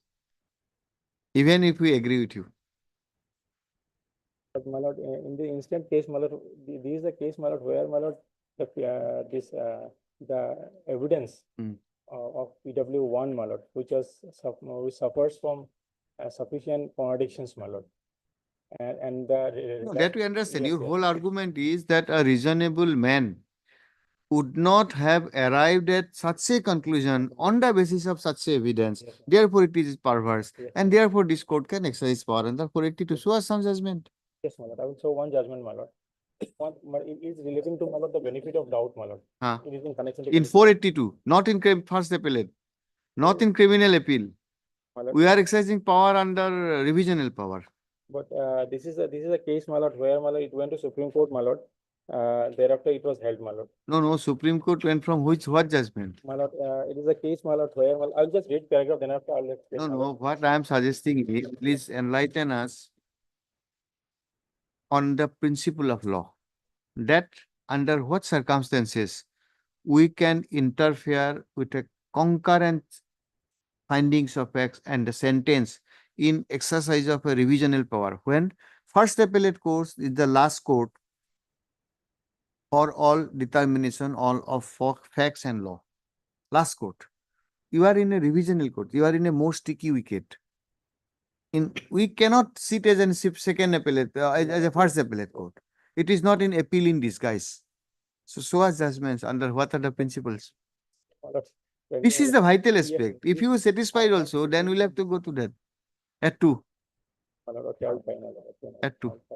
At 2 we'll hear you. What you also prepare what is. See, apparently there is not too much of examinations. The star witness is PW1, PW2, and the doctor, and the IO. So far relating to the independent witness, which is projected to be an independent witness by the prosecution, he might be an independent witness, but he was during the investigation, he was not, his statement was not recorded. So he cannot be, and they have cross-examined, he has admitted it, my statement was not recorded. IO said, his statement was not recorded. Matter ends there. So if he's gone, other two witnesses are hostile witnesses. Hostile witnesses evidence also will not straight away discard it, but during cross-examination, they remain affirmed that yes, we did not do this. At the same time, prosecution, while cross-examination, has not confronted them with their statement, quote unquote, though they have done it. So, in the totality of the evidence, can a person be convicted in the manner that has been done by the learned trial court? And if yes or no, then to what extent and why should we interfere at this stage? What are the parameters and that parameters fit into this case? That is what you want. Okay, have to. We'll dictate this order have to.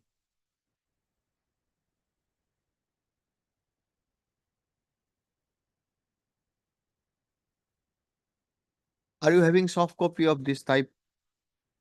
It was typed long ago, my lord. So fortunately, it was there in the file. Okay, but please compare, Mr. Bot. Yes, You compare with the, see, I take all these submissions of lawyer with full of trust. But subsequently, if we find that no translations are not proper, it will be difficult. Please enlighten us. Yes, sir. And can you give a copy to Mr. Bhattakur? You give a copy to Mr. Bhattakur. Okay. At 2 will come back. Maybe to a little bit 2.5. I do not know. Some mid.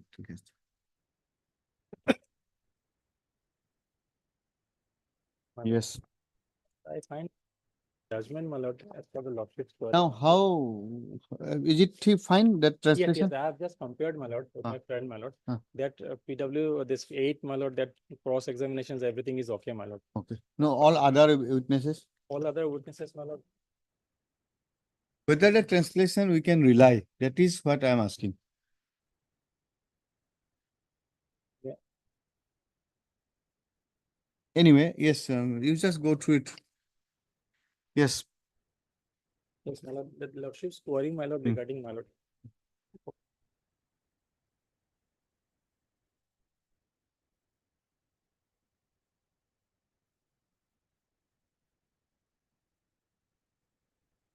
Was that PW8 was a listed witness in Sarsit? PW is a IO, my lord. No, not PW8, the independent witness. No, yeah, PW7, my lord. Was he a listed witness in the Sarsit? Yes, my lord, in the charge sheet, my lord. let me see.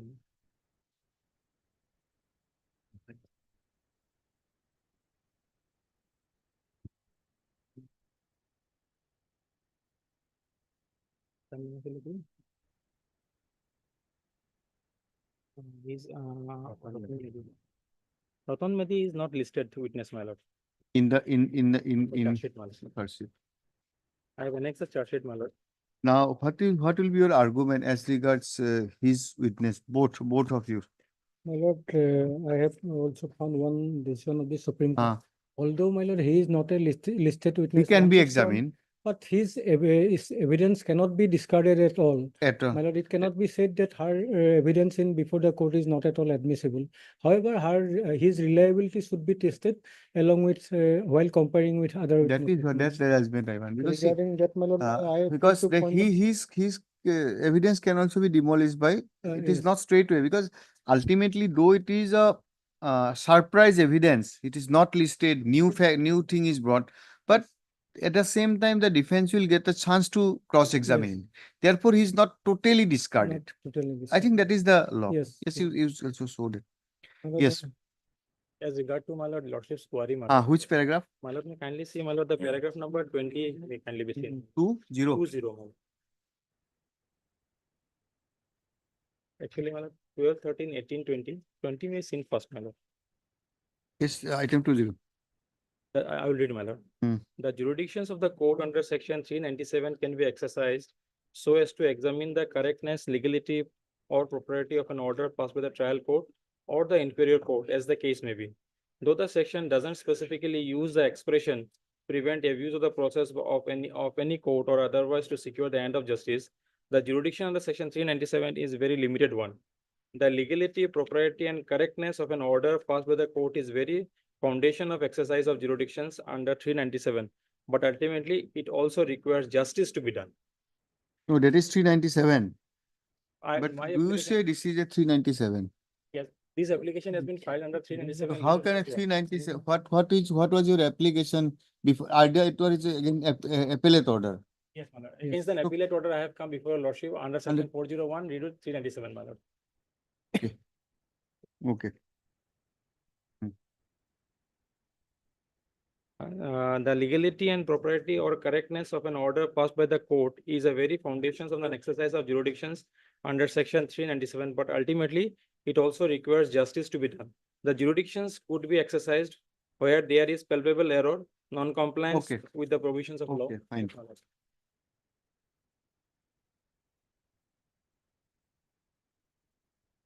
When there was another judgment against the order of acquittal, my lord, the court has reversed it.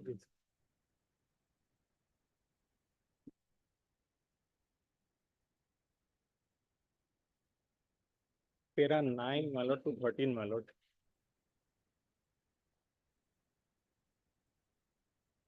From the plain reading of subsection 1 of 404-401 of the code, it is evident that the High Court, while exercising the power of revisions, can exercise. Paragraph 10. Paragraph 9, my lord, from 9 onwards, 9 to 13, my lord. From the plain reading of the subsection 1 of section 401 of the code, it is evident that the High Court, while exercising the power of revisions, can exercise any of the power conferred on a court of appeal, including the power under section 386 of the code. Relevant portion whereof read as follows. Section 386, power of an appellate court. After perusing of the records and hearing of an appellate or appellant or his pleader, if he appears, and the public prosecutors, if he appears, and in a case of an appeal under 377 or 378, the accused, if he appears, the appellate court may, if it considered that there is no sufficient ground of interfering, dismiss an appeal, or may, number 1, A, in an appeal from an order of acquittal, reverse such order and direct that further inquiry be made, or that the accused be retried or commit for retrial, as the case may be, or find him guilty and pass sentence on him according to law. This is regarding, my lord, and then 386A, my lord. The B is, my lord,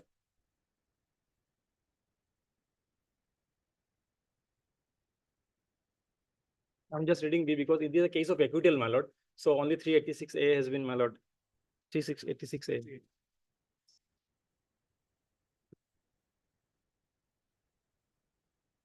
B says, my lord, in an appeal from conviction, my lord. In an appeal from conviction, reverse the finding and sentence and acquit or discharge the accused. So, my lord, in this case, my lord, that was for acquittal. So only A has been, my lord, reproduced, my lord. No, that is 366. Yes. 386A, my lord. And 386B empowers to conviction. Your lordship has a power to reverse the finding and sentence and acquit or discharge the accused, my lord. So that my lord, powers under 401, my lord. 401 says, my lord, it has good as a power of an appeal, my lord, under 386, my lord.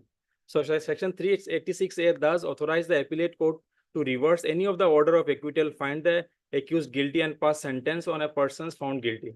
However, subsection 4013 of the code contemplates that the power of revisions does not authorize the High Court to convert a finding of acquittal into one of conviction. On the face of it, the High Court, while exercising the power of revision, can exercise all power which have conferred on the Court of Appeal under 386 of the code, but in view of section 4013, while exercising such power, cannot convert finding of acquittal into one of conviction. So, my lord, our case is from, my lord, conviction, my lord. So, my lord, in this case, my lord, lordship has ample power, my lord, under 386B, my lord, to convert. It is a case of acquittal, my lord. So, for acquittal, my lord, court cannot convict, but it has to send for retrial, my lord. That was has been observed, my lord. So ultimately, my lord, the judgment has been set aside. It was sent for retrial, my lord.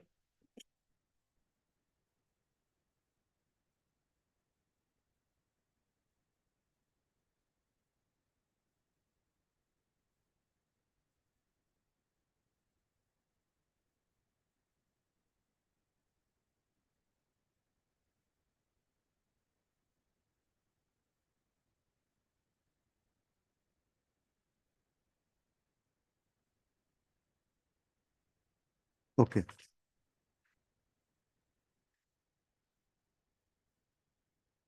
Yes.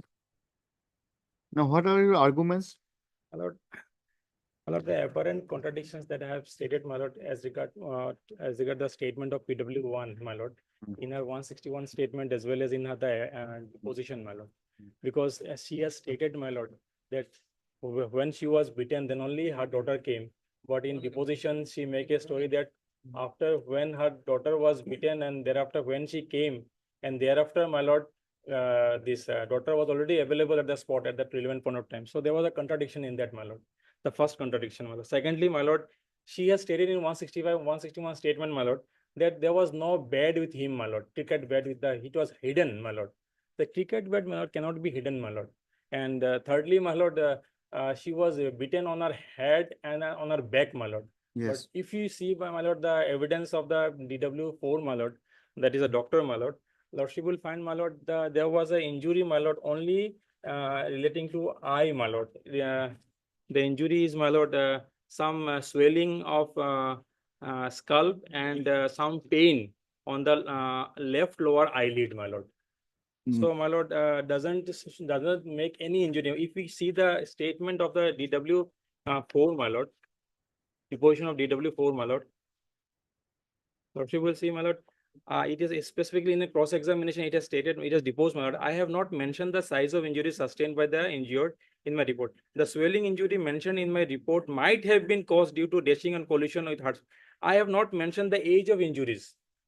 And the, my lord, appellate court, my lord, in his judgment, my lord, at page 67 has held, my lord, from the testimony of the doctor, it reveals that there were discrepancies so far as the injury sustained by PW1 at page 67, my lord. A minute.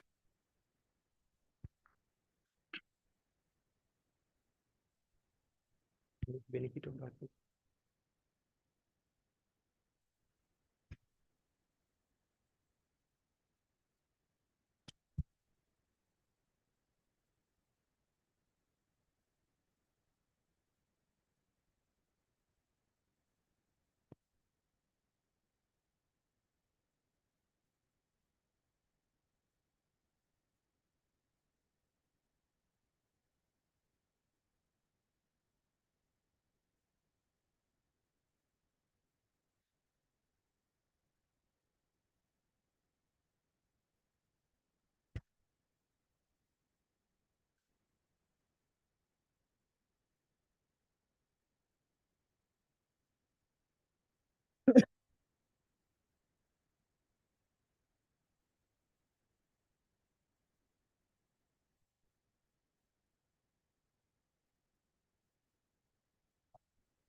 Now, show us the judgment.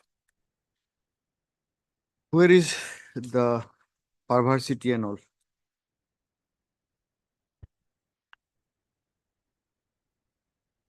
My lord, I will read, my lord. Please highlight. We have gone through your evidence because Yes. we don't have any. We generally should not reappreciate the evidence. Yes. We can reverse it, no doubt about it. That power is there. But only thing is that we should not reappreciate until and unless it is perverse. Yes. So let us understand what are the perversities. Where is the first judgment? First judgment, lordship, that starts from page 26, my lord. Page 26. Please highlight the page 26. Yes, my lord.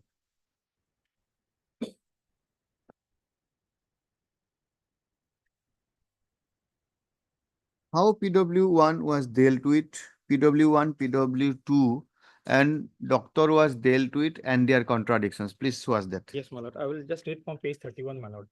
Page 31. So, my lord, the deposition has been explained. Hmm. Now, my lord, at page 31, let us now ascertain.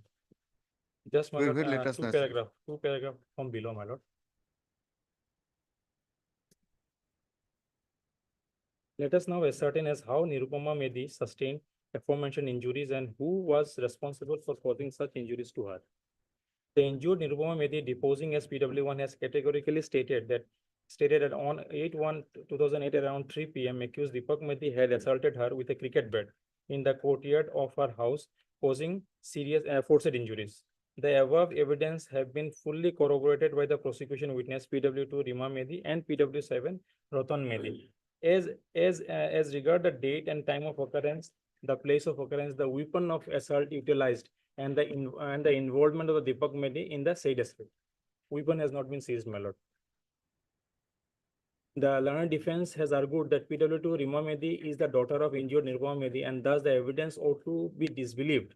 As she is an interested witness. No doubt, Rima Medi is the daughter of Nirupama Medi, but the said witness has established in her presence at her house at the relevant time, and therefore it is quite natural for PW2 Rima Medi to witness the incidents that took place in the courtyard of her house. Under such circumstances, such situation, I am not inclined to disbelieve the evidence of PW2 Rima Medi. As regards the authenticity of the evidence of PW7 Ratan Medi is concerned, it is disclosed from the evidence that on the date of the occurrence, he was present at his own house. That his house is situated in front of the place of occurrence, and he was witness to the incident himself, and that the informant as well as the accused are his close relatives, and that he has got cordial relations with both the parties. The defense side has failed to discredit the above evidence in any manner by cross-examining him. Thus, I Now find tell us how this PW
Okay, where is the appellate judgment? How the IO's evidence was dealt in this judgment?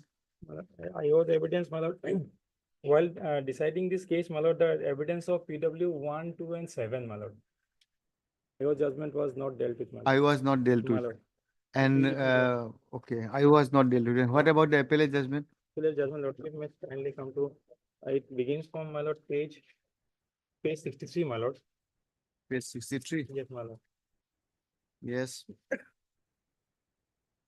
Lordship, may kindly come to page 66, my lord. Yes.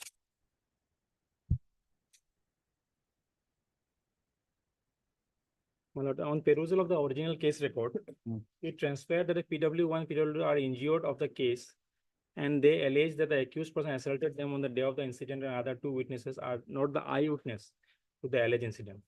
These being so, these two witnesses are material witness. Therefore, I shall discuss the testimony of these two witnesses first, and thereafter I shall discuss the oral testimony of other witnesses. According to PW1 Nirupama Medi, who is the informant of the original case, on 8/1/2008 at about 3 p.m. while she was standing on her courtyard, the accused Manojan tried to beat her daughter Rima Medi with a stick by catching hold of her throat. When she tried to resist the accused, she pitched her hand, and at that time Deepak Mehdi arrived at the spot along with the bed and assaulted her upon the left side of her head, as a result of which she fell down upon the ground and when she tried to get up, the accused Deepak Mehdi again assaulted her on her back by the said cricket bed, as a result of which she became senseless and she was immediately shifted to Pathshala PHC for her treatment, where she regained her sense. In the said incident, she got injured on her left eye, left shoulder, and on her head. In this connection, she lost an affair. In it also in her evidence that she is still not recovered from the injuries. PW Rima is a daughter of PW1 as well as the other injured as the other injured of this case. She deposed that on the day of the incident at about 3 p.m. she was standing on her courtyard along with her mother. The accused person Manoranjan came to their courtyard and caught hold of her neck and tried to beat her by a stick. On seeing the incident, when her mother asked him why he had assaulted her, the accused pushed her mother, as a result of which she fell down. She fell down, when the mother tried to get up, Deepak Mehdi assaulted her mother by means of cricket bat on her head, as a result of which she fell down. She further deposed that her mother sustained injuries on her back, left shoulder near left eye. In the meantime, Dina snatched the cricket bat from the Deepak. Thereafter, she brought her mother to the balcony of their house and poured water on her head, and they shifted. From the evidence of this material witness, it revealed that PW1 sustained injuries on her person, and she was treated immediately at Pathshala CHC. The record reveals that the injured was examined by PW4 medical officer of Pathshala CHC on 8/1/2008. The evidence of the doctor shows that on 8/1/2008, he examined Nirupama Mehdi and found left cranial scalp swelling, left lower eyelid and adjoining maxillary area tenderness or bruise. The patient was advised X-ray of the skull. He opined that the injuries are simple in nature. In cross-examination, he testified that such injuries might have been caused as a result of dashing or collisions with any hard substance. The doctor has not mentioned the age of the injury in the said report. From the testimony of the doctor, it reveals that there are discrepancies so far as the injuries sustained by the PW1. Though the injury was examined by the doctor on the day of the incident, the doctor did not find any injuries on her back or on her shoulder. Whereas oral testimony of PW1 and 2 regarding injuries sustained by the PW1 is specific. However, This appeal also PW's IO is not discussed. yes, no, I have not discussed, Madam. Conveniently avoided IO. Yes. Is not it, Mr. Bhattakur? Yes. Otherwise, my lord, from 164 statements, he has not stated who has specifically assaulted for prima facie, my lord. Thereafter, in her 161 statement, definitely, my lord, 164 statement is also there. No. in FIR, my lord, because she lost the FIR. So there is FIR is, we are not giving thereafter, so my much lord, of importance because immediately she was insured, she has given whatever is sent. But Yes. 161 FIR cannot be in a vivid and details. Yes, There yes. is no doubt about that. And thereafter, my lord, 161 statement, my lord, and if comparing with my lord, her deposition, she changed her story to some extent, my lord. Otherwise, my lord, injury Some extent or to a different level. to a different level, my lord. She totally changed her story. regarding Totally sense because initially it was her story story. that she was beaten up. Okay. In the affair, okay, fine, her daughter was there, everything is there, but it is a vital issue that whether, according to her, it was not she. The first victim is the daughter.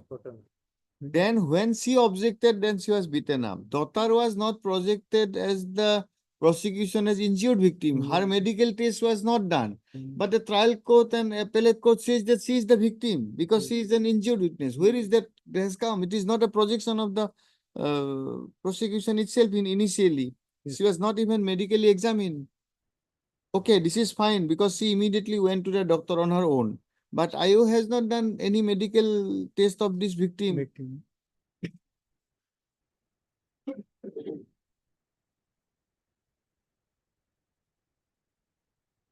Will it amount to reappreciation of evidence? Argue on that, Mr. Bhattakur.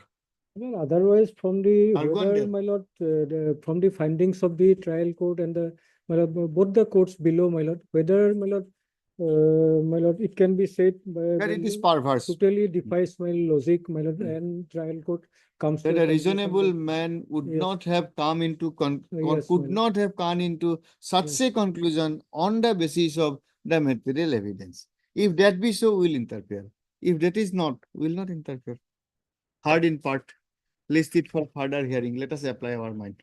And please point out these issues which we have, I will also do my homework. Yes. For further hearing on. Oh, okay, we'll give a date.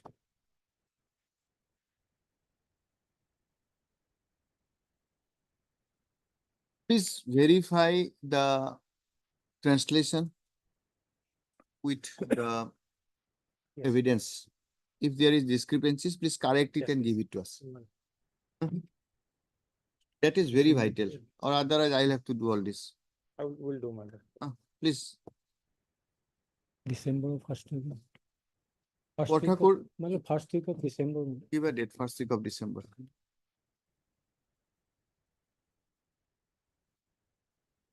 December. 5th of December. Oblige, man. 5th of December. Please do this homework and that what. And see some judgments, more particularly on this point.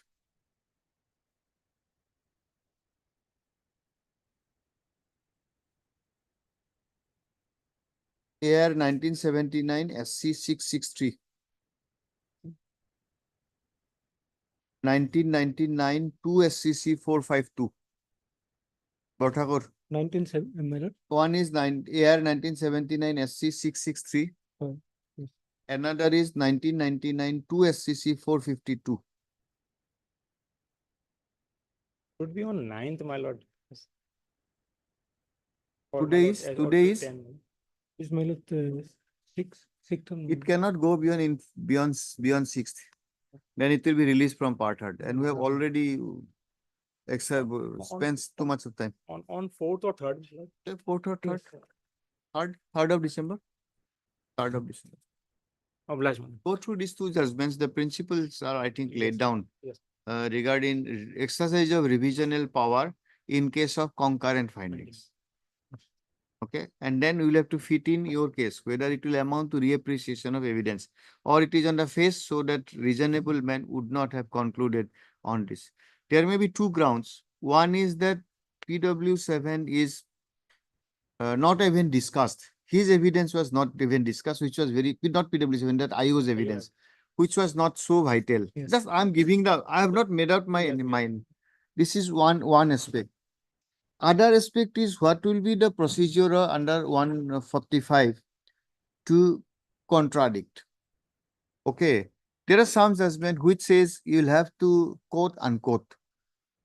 Some judgment said you will have to produce the 161 statement exhibited. But there is also a middle way which says that if you quote and unquote and contradict, only the principle is that the witness should be given a chance to contradict that, see, you have said all these statements, whether correct or not. Yes. If she say not correct, then the person who in fact recorded her statement is to be confronted, these two persons. Now, the person who recorded, he say, no, this I have not stated before me. Then, of course, in case of appellate court can also even go to the 161 statement in that stage to ascertain ourselves. So there is a judgment on that, I think, our High Court, that at when we can go to see 161 statement. Otherwise, 161 statement is not value at the appellate. So these will be 3 lines of argument. And for you, these judgments that whether this is a concurrent finding, evidence is there, the injured witnesses evidence is in higher pedestal. She has stating here and there, it is not a material deviations or contradiction because the incident is assault and injury. And by this person, that has remained consistent. That has been corroborated by the medical evidence, by the evidence of the IO that she was brought in hospital, by the evidence of her husband that she was taken to hospital, by the evidence of the doctor that yes, she was in hospital. So it has been corroborated. If it is corroborated, why should we interfere? Either way, we can pass this judgment. Yes. That's why I have not delivered these judgments right now. Think over it. Yes, ma'am. Oblige, madam. And that is in a review exercise. Appellate, okay, fine. But it is a revision, it's a rejection. So Good judgment, you madam. are in a slippery wicket. Yes, madam. So if you can catch the ball near the slip, You can out Mr. Bhattakur, and if otherwise round. Okay. We are only umpire. Yes. That line, Mr. Bhattakur. Yes, sir. We'll only deal with these evidences. We are not in an appellate stage that will detail every evidence. Yes. Because in this case, we'll have to deal with the judgment. Otherwise, in first appellate state, we need not deal with the judgment. We'll to see the evidence whether it is correct.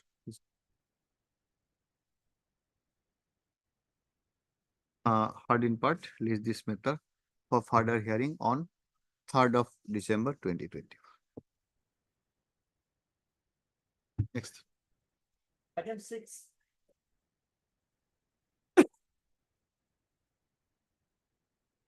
Yes, Mahajan, any instruction?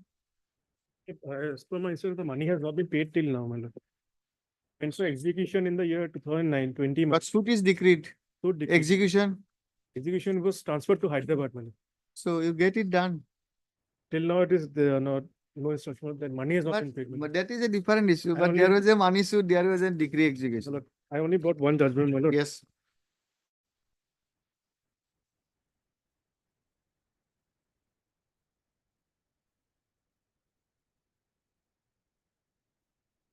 See, 58(9).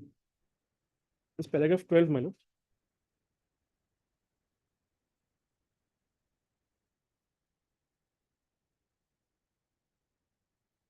The ratio is that, my lord, in a given set of facts, my lord, it may consider both a civil wrong and a criminal wrong, my lord. Yes, yes. But it is not that just because it is. No, no, it cannot be. Yes, sir. See, I am That giving is- you an example. Suppose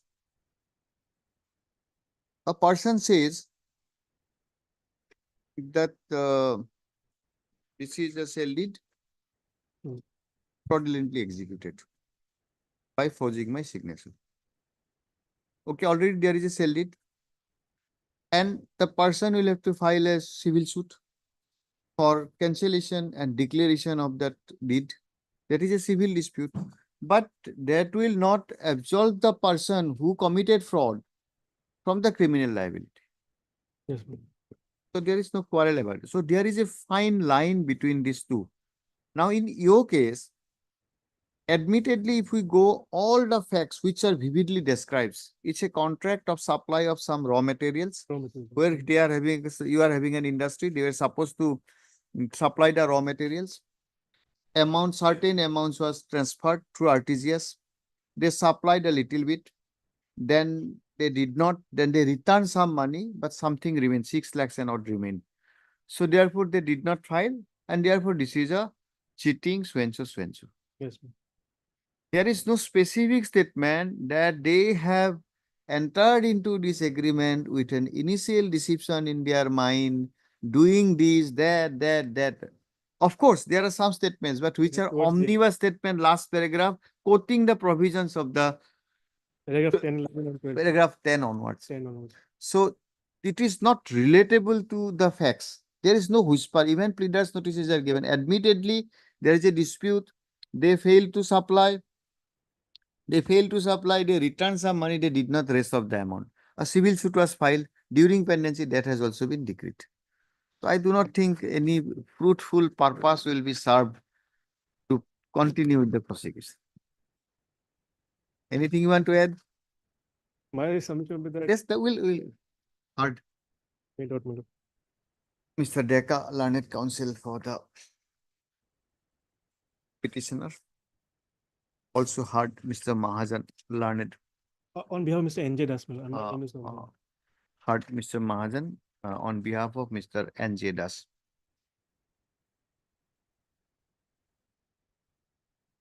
The present petition is filed under section 482 of the Code of Criminal Procedure 1973 for quashment of CR case number 3182 C/2010 instituted by the sole respondent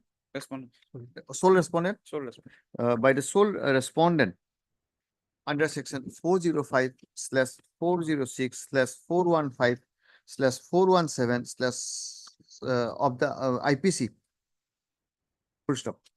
The further challenge is an order dated 29/6/2011 passed by the SDGM -1 Kamrup at Guwahati, whereby cognizance of offense under section 406 IPC was taken. The brief facts narrated in the complaint petition and the challenge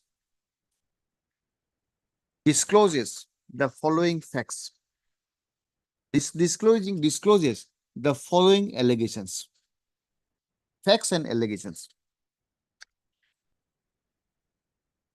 Where is that complaint petition? Page 18. Page 18.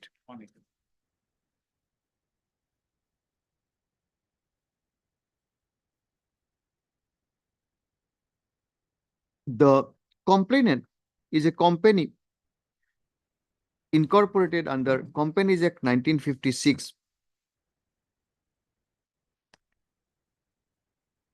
and is engaged in the business of ALUM, you see at page 18. Soapstone, SOAPS20, soapstone powder and fortified rosin, ROSIN. The complainant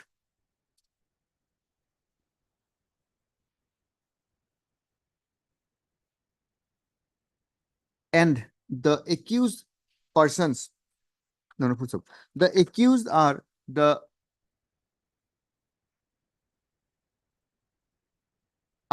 representative of a company called, what is the name of the company? Sizol Chemicals 17. Sizol Chemicals Private Limited. Sizol Chemicals Private Limited. It's director. The accused petitioners. Accused name in the complaint are the directors of one.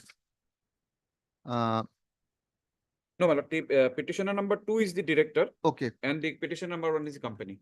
Okay. The petitioner number 2 is the director of Petitioner number 1 company. Petitioner number 1 company, that is Sizol Chemicals Private Limited. Sizol Chemicals SIZOLL Chemicals Private Limited, who are arrayed as accused number 1 and 2 in the connected complaint. Full stop.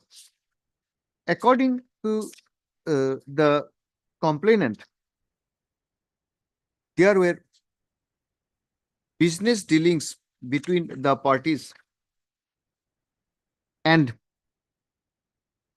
in the month of September 2009, the complainant and the accused company, through its director, accused number 2, had entered into an oral agreement for sale and supply of gum rosin. And it was also agreed that and in terms of the aforesaid agreement, an amount of rupees 17 lakhs was paid to the accused for supply of approximately 40 metric ton of gum rosin. Full stop. It is further alleged that though the complainant had paid the aforesaid amount in 2 installments,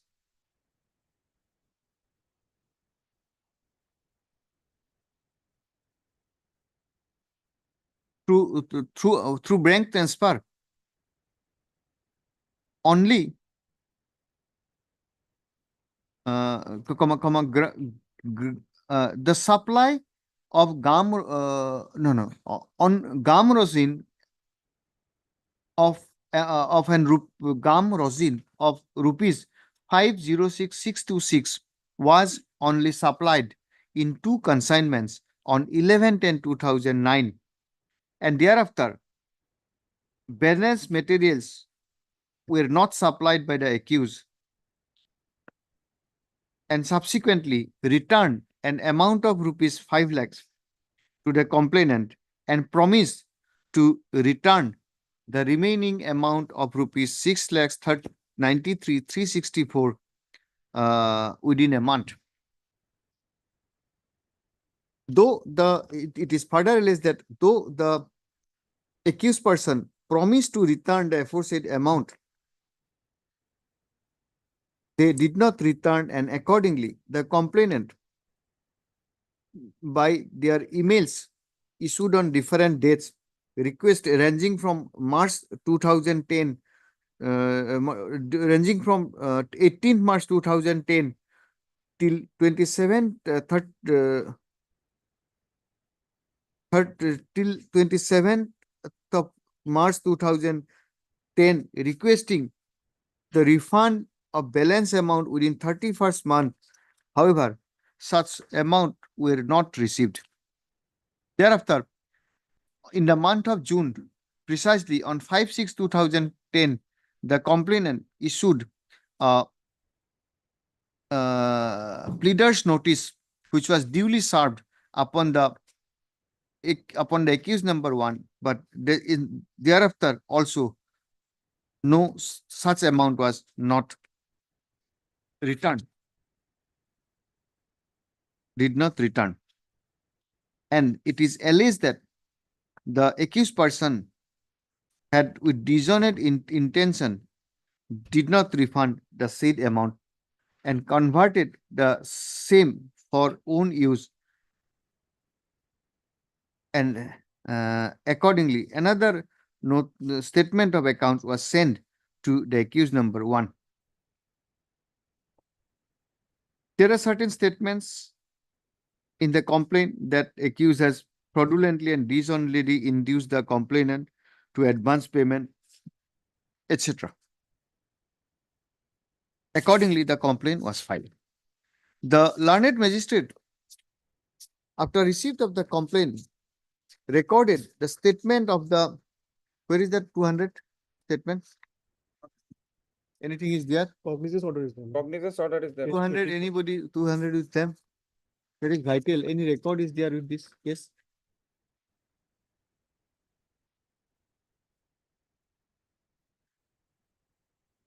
Recorded the statement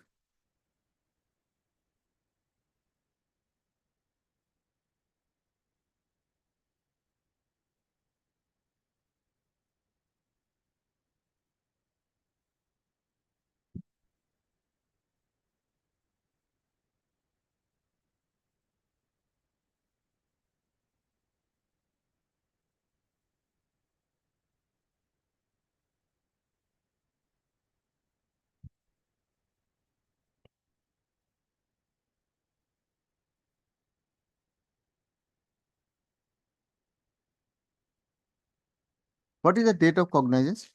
29/6/2011.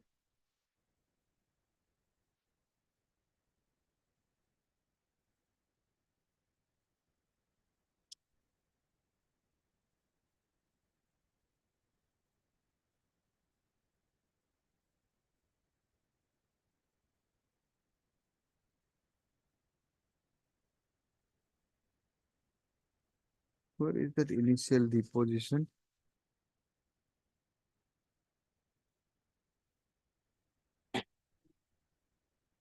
এখন 29/6 said initial deposition is recorded, but where is that? I have a copy, my lord. You have a copy? I have it. Please give.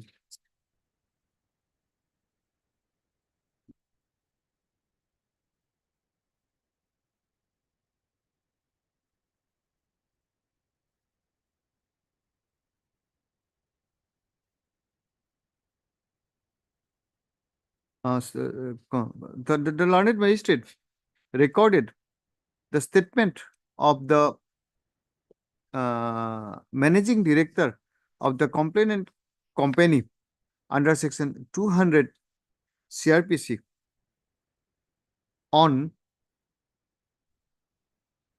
200 CRPC.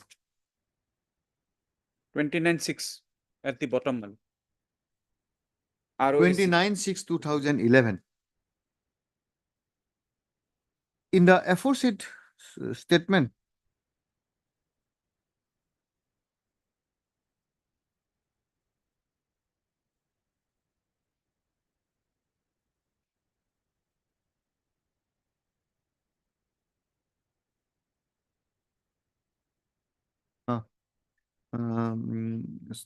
statement was recorded. In his statement, the statement is recorded, quoted here in below. Okay, keep this. In the aforesaid backdrop, the learned magistrate, under its order at its took cognizance of the section of the offences under section 406 IPC. Full stop. Mr. Deka, learned counsel, appearing for the petitioner, submits that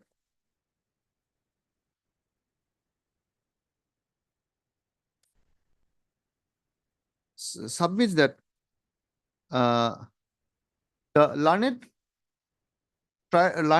magistrate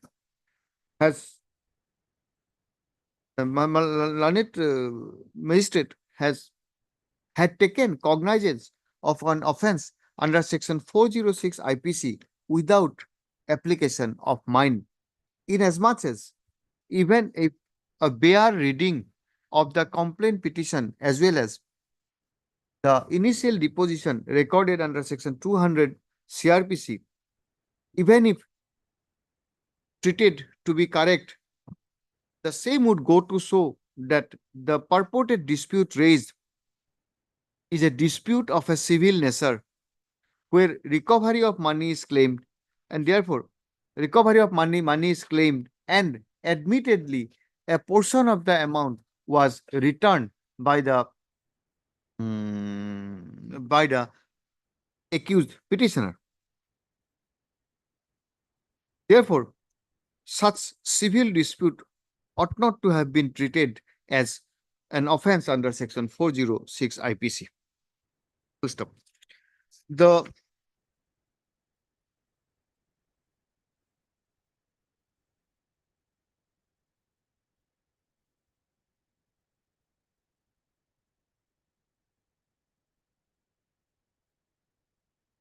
anything to suit regard in the complaint at that point of time, suit was filed? Suit was filed on Subsequently? 2012. The learned counsel, Mr. Deka, learned counsel for the petitioner, further contends that during pendency of this present petition, the complainant had already filed a money suit for realization of the claim, being money suit number 262 of 2012. 262 of 2012 before The court of the civil judge number 1 Kamrup. before the court of the civil judge number 1 Kamrup, which was also decreed in favor of the complainant by judgment and decree dated 23/9/2019. 23/9/2019. And therefore, such fact, though subsequent ascertains the contention raised by the petitioner. Full stop. Par contra, Mr. Mahajan submits that this court, in exercise of power under section 482, should not enter into the merit of the claim as raised in the FIR, and is to consider whether a reading of the complaint makes out a prima facie case, even such prima facie case when such assertion made in a complaint is taken in its face value. According to Mr. Mahajan, if the complaint is read as a whole, the same discloses offences under section 406 IPC. Therefore, this court should not exercise its inherent power under section 482 to quash such, to interfere with such complaint petition, as well as the order of cognizance that it's so and so. Mr. Mahajan, relying on the determination made by the Honorable Apex Court in the case of Ganesha, which was all these are case. Jay Andar Kumar and others. 2014 3 SCC 3. Okay, okay. What is your judgment? Ganesh, hey, these are the judgments of the earlier case. That earlier case, okay?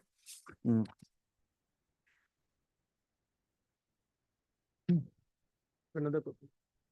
This is also earlier case. This is also earlier case. 2014 3 SCC. What is the judgment? Okay. Too many papers anyway, we'll see. Relying on the judgment of the Honorable Apex Court in Vijayendra Kumar and others versus State of Rajasthan and others, reported in 2014 3 SCC 389, argues that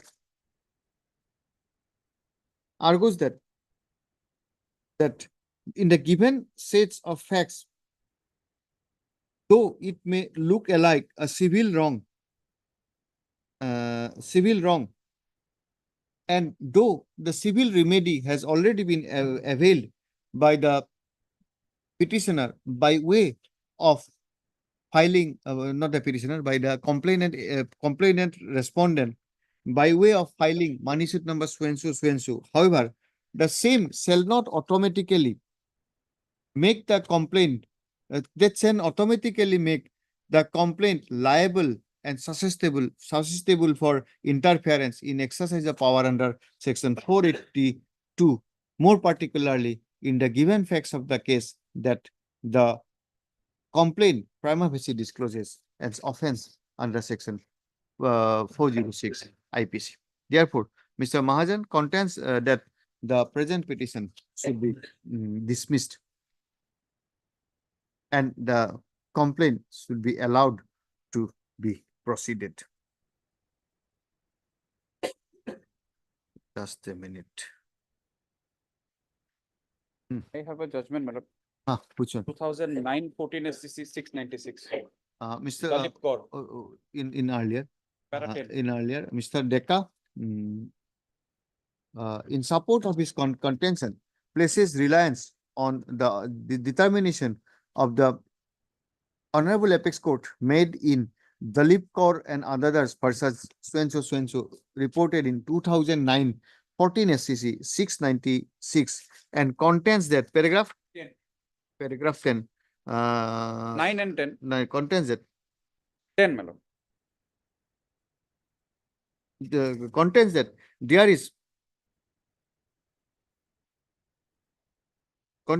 is no inducement reflected or raised either in the pleader's notice issued.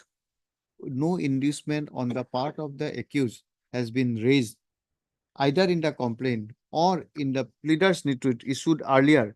Therefore, mayor stating that there are inducement on the part of the complainant shall not make any prima facie case under section 406 IPC. I have given anxious considerations to the arguments advanced by the learned counsel for the parties. Also peruse the material available on record, including the complaint petition.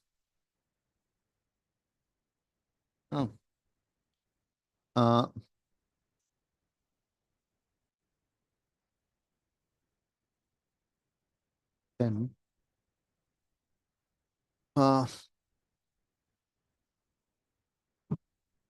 the Honorable Apex Court in the case of Indian Oil Corporation versus NEPC Limited, NEPC India Limited and others dealt elaborately with the provision and deal elaborately the principle of exercising jurisdiction by high courts under section 482 CRPC. The Honorable Apex Court went to say that a complaint can be quashed where the allegations made in the complaint, even if they are taken in their at their face value and accepted in their entirety do not prima facie constitute any offense or make out the case alleged against the accused.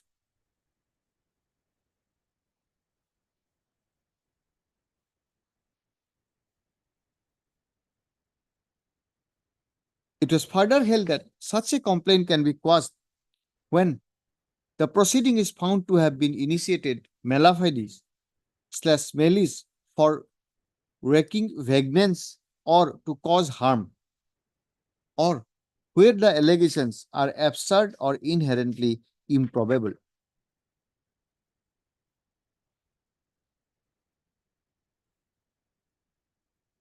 It was further held that the complaint is not required to verbatim reproduce the legal ingredients of the offense alleged if the necessary factual foundation is laid in the complaint.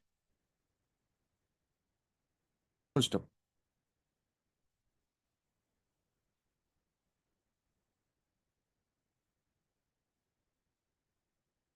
It was further held that in a given set of facts, when it was shown that the dispute is purely a civil wrong or purely a criminal offense or a civil wrong as also a criminal offense, in that case, a commercial transaction or a contractual dispute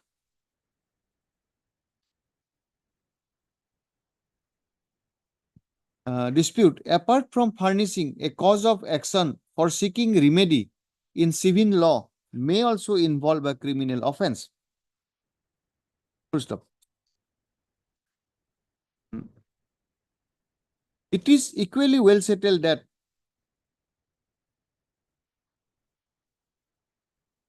the Honorable Apex Court, in the case of G. Sagar Suri versus State of UP, reported in 2000 Volume 2 SCC 636, went to say that while dealing with a dispute of civil nature, it is to be in exercise of power under Section 482 for quashment, it is to be seen that whether the matter is essentially a civil in nature and has been given a cloak of criminal offense. Inasmuch as criminal proceedings are not a shortcut of other remedies available in law.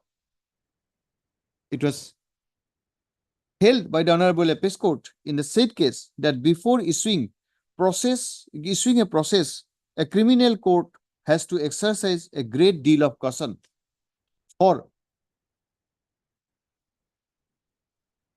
the reason that for accused, it is a serious matter. Full stop.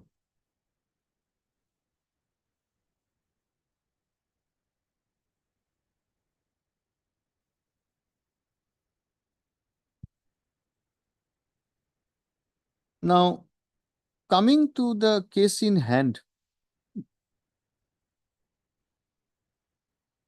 if the entire statement and allegations made in the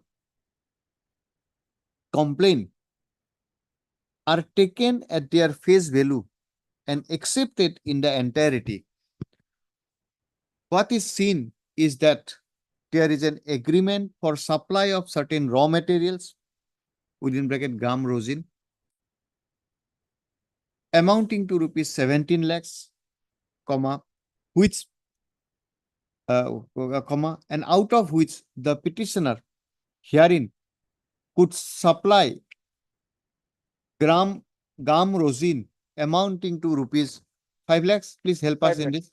506,626. 506,626, and on their failure to return such, on their failure to supply the rest of the amount, they returned an amount of 5 lakhs. 5 lakhs. 5 lakhs, and the rest amount was not returned by them, for which already a civil remedy available to the petitioner was opted to the accused complainant, to the respondent complainant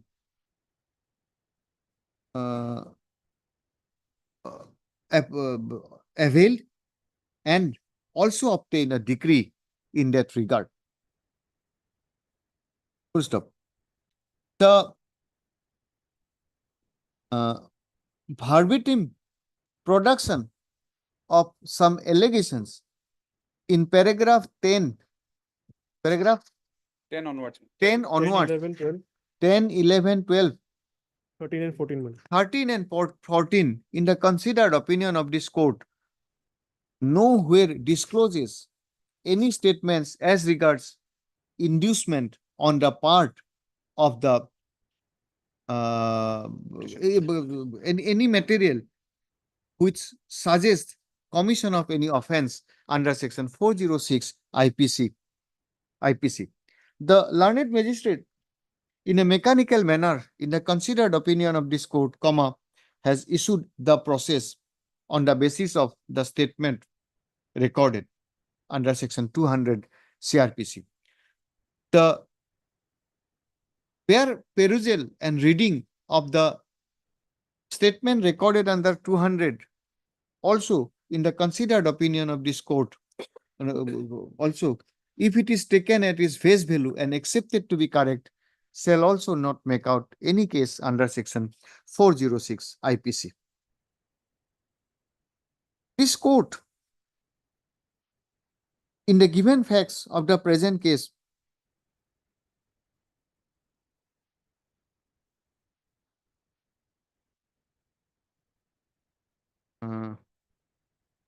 in the given case, do not find the necessary factual foundation. In the considered opinion of this court, the complainant has failed to lay the necessary factual foundation in the complaint as well as in the statement recorded under section 200 CRPC.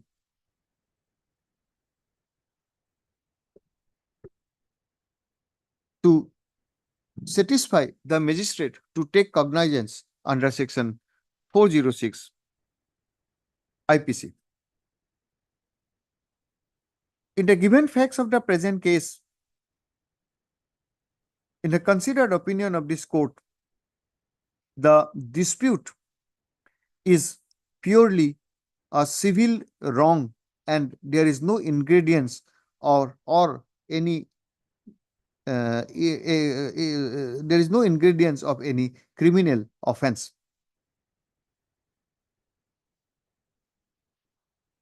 The dispute arising out of the admitted commercial transaction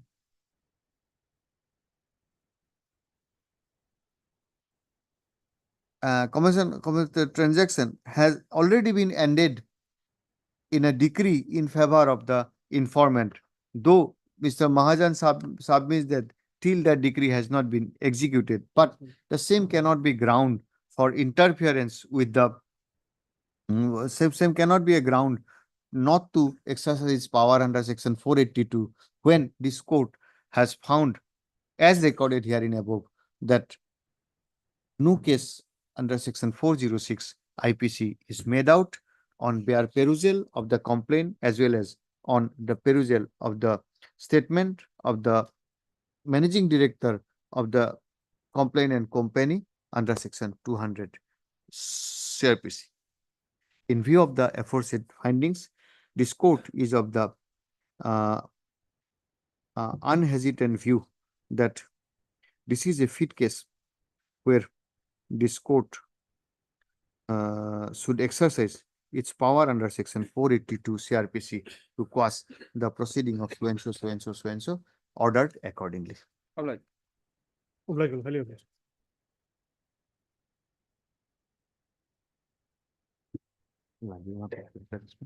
This will help us in provisions.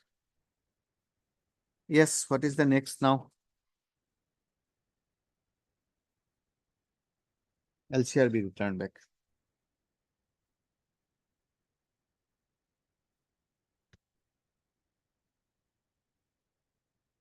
Yes, what is this?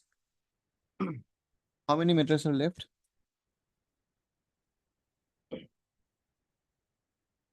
May I please, Your Lordship? Yes. Look, this is a revision, my lord, against concurrent findings, my lord. And conviction is made under section, my lord, 323 and 341, wrongful confinement, my lord. And sentence is imposed 3 months, my lord. What are the grounds?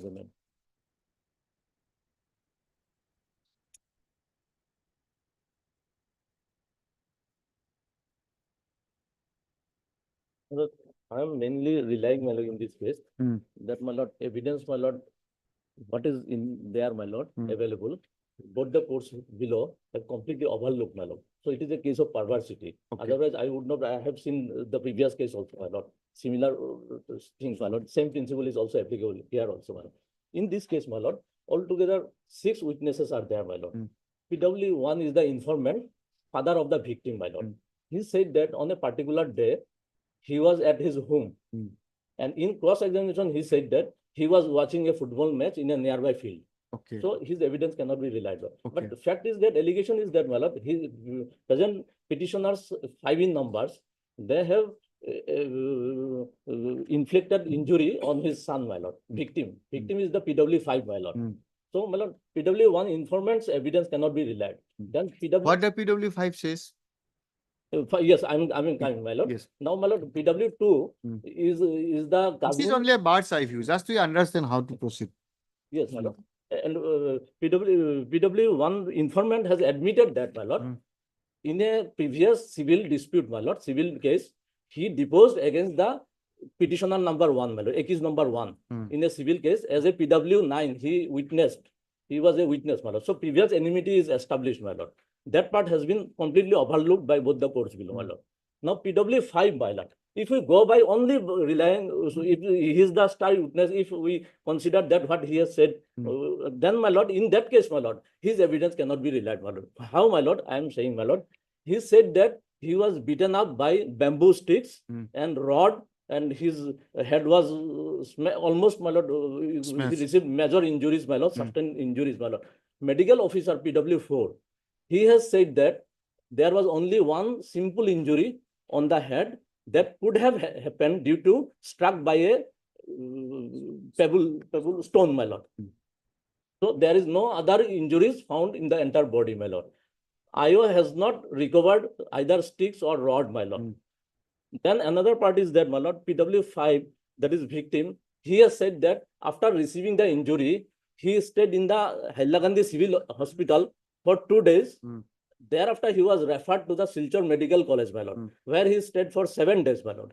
Now, my lord, medical officer, PW4, my lord, of that Haila Gandhi Civil Hospital, he said that there is no record found that he was even admitted in the hospital.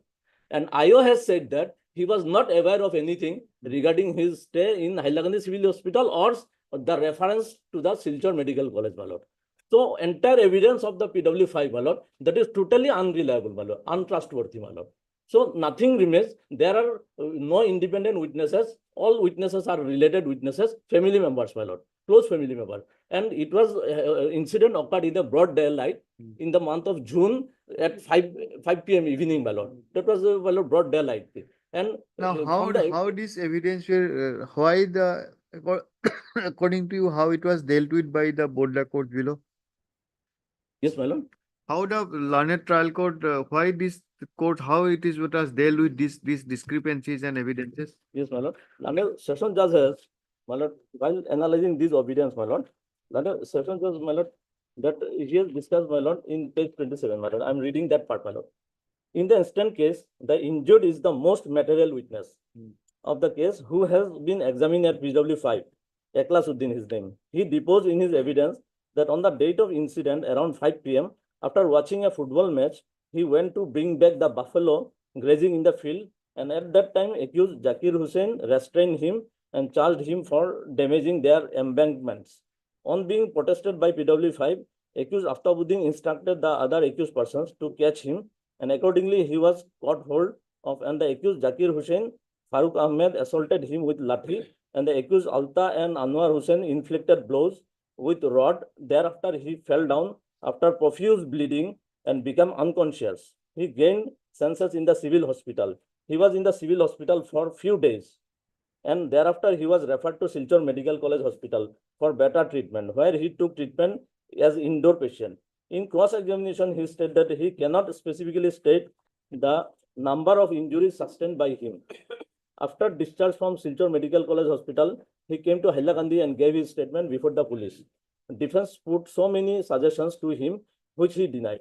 Suggestion was also there related regarding my lord previous enmity, my lord. That was I will come. Let me now deal with the evidence of the doctor who examined the injured in the civil hospital. Dr. K.Z. Chaudhary, PW4, found one lacerated injury of size 3 centimeter into 2 centimeter into half centimeter in the anterior portion of the left parietal region of the scalp. According to him, the injury was simple, fresh and caused by blunt object. In cross-examination, the doctor deposed that such type of injury may be caused if a person is struck by stone. He could not say whether the injuries was admitted as indoor patient. So he was in charge of the medical hospital, my lord, so, but he could not say that he was admitted as an indoor patient or not. No, he could not say, means there is no prosecution projected that he was hospitalized.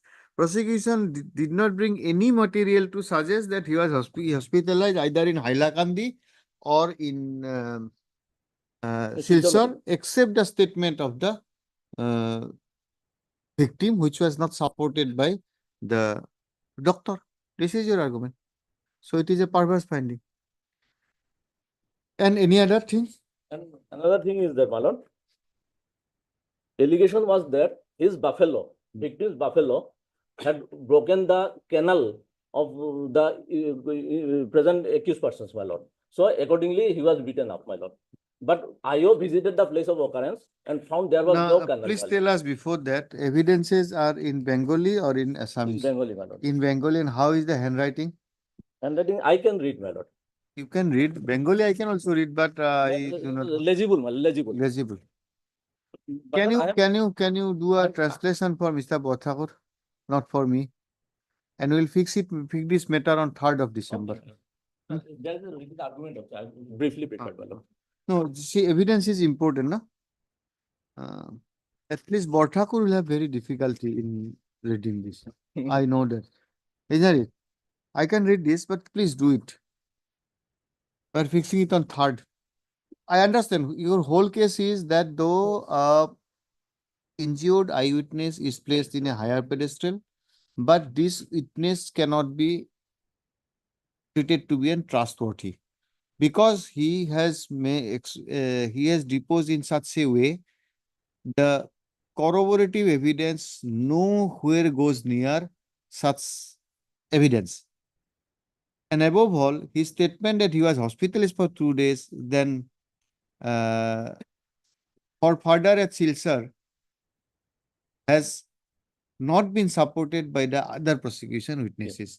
And this has not been dealt by the learned court, and it is ought to have been dealt, and this evidence would lead a person with reasonable capacity to conclude that this witness was not trustworthy. Yes, that has not been discussed. exactly. This is sum and substance of your argument. Yes, exactly. But for that, we need the evidence. I can pass this judgment right now, but only thing is that I'll have to quote everything in English, translate reading, understanding, and translating 2-3 different things. So you have to do it. This matter for further hearing on 3rd of December 2024. In the meantime, the learned counsel for the petitioner shall submit a translated copy of the deposition of the witnesses. Okay. It will be part heard because otherwise it will be part heard. I am here to clean all these things. Heard in part. Yes, anything left?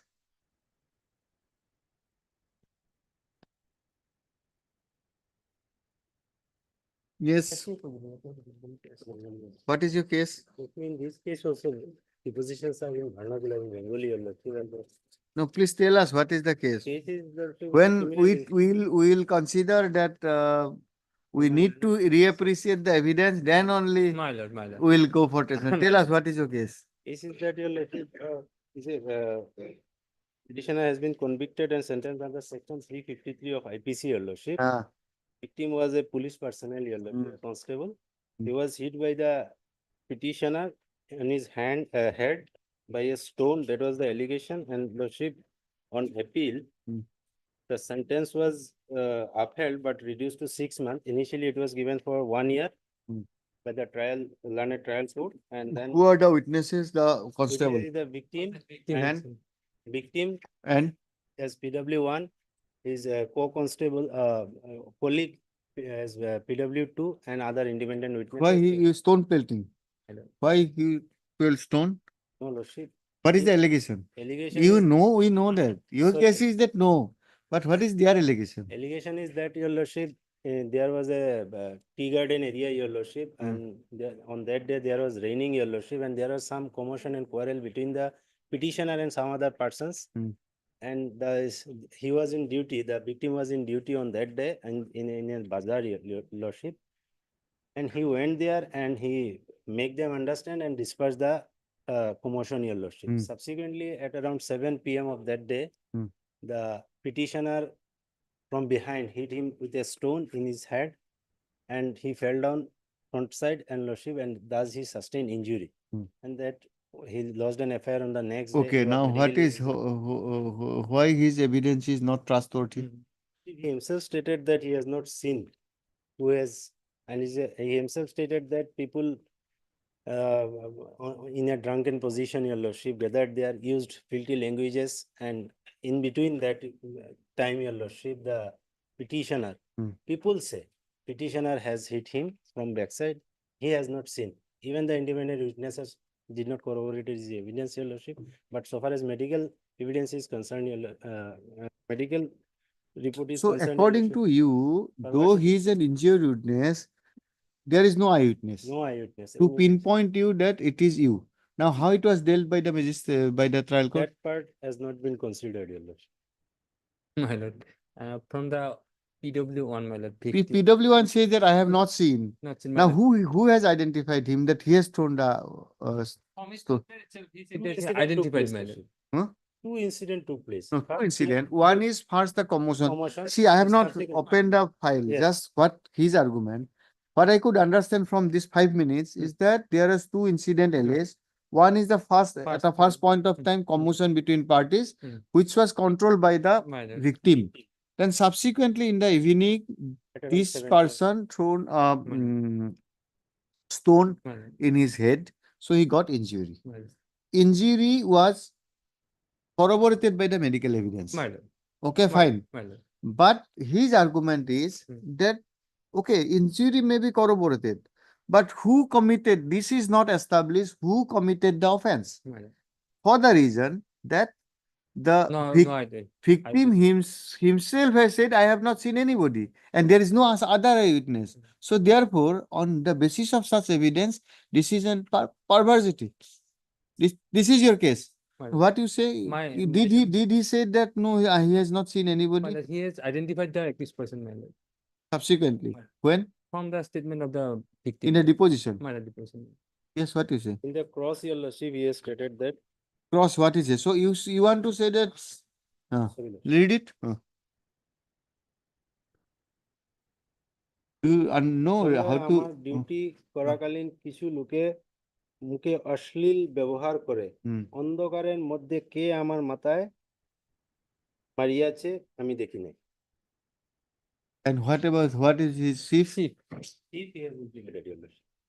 But so according to you, though he has implicated in thieves, you have demolished in his cross examination, he has admitted that he has not seen anybody. So it is not proof beyond reasonable doubt.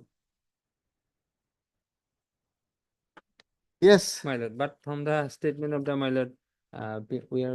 Any eyewitnesses? My lord, eyewitness not, my lord, other One colleagues are there, my lord, PW2, PW2, my lord. He is somewhere different place, my lord. On the same place, my lord, he was out. No, did he say that I have seen him throwing No, stone? no, no. But he has- So according to you, only person who witnessed as per the prosecution story, that this is the person who pelted the My stone lord, my lord, and he got the injury. my lord. Now in his cross examination, the eyewitness says, I have not seen because it was from behind. Now, what will be the value of this I have evidence? not come to the cross, my lord. It is in Bengali, here is also my lord. In Bengal, and handwriting is also very my আমার lord. Duty করাকালে কিছু লোকে মুখে আশালীন ব্যবহার করিয়া অন্ধকারের মধ্যে কে আমার মাথায় মারে দেখি নাই। Lord Sima, kindly see, দেখিনে দেখি নাই? দেখিনাই, my lord. That is Lord Sima, দেখিনাই or any other দেখি. And above all, earlier also. Handwriting is also দেখি নাই, my- that is why I have seen the record, whether it is দেখি নাই. And in earlier, people say I have not seen, in earlier paragraph, Your Lordship. And in this paragraph, he has stated that some people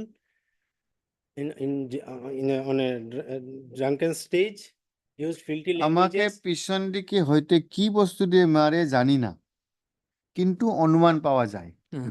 So admittedly it was from পিছন দিকে। আমি সম্মুখ দিকে পড়িয়ার যাই। Okay?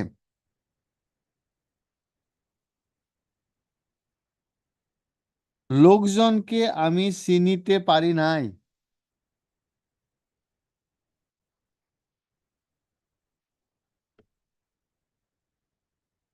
In the next paragraph, he is saying that some people in drunken stage use filthy languages, and it is because there was dark, he could not see who hit him. Not only that deadline, my lord, we'll have to go to. No, we'll go. my লোক lord, বলে from earlier, my lord. আমি চিনিতে পারি নাই আসামিগুলোকে।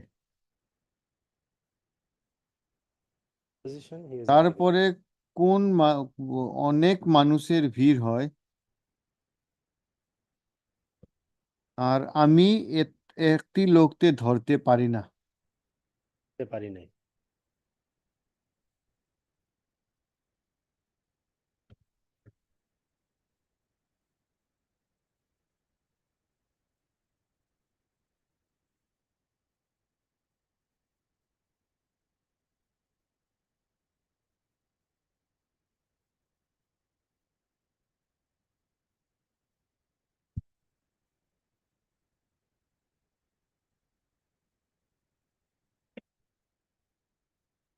And Your Lordship, he did not have any, he is known to, that accused is not known to him previously.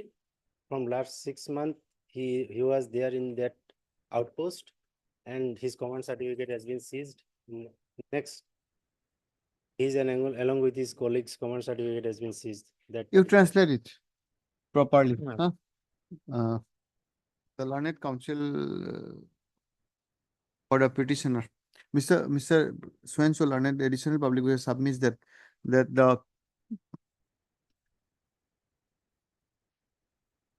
the evidence are written, evidences are handwritten and in Bengali language. Therefore, he has not been able to properly go through the same. The learned counsel for the petitioner undertakes to translate the evidence into English and give a copy, advance copy to the learned public prosecutor. Good stuff. Accordingly, matter stands adjourned and be listed on 4th of December. You take back this.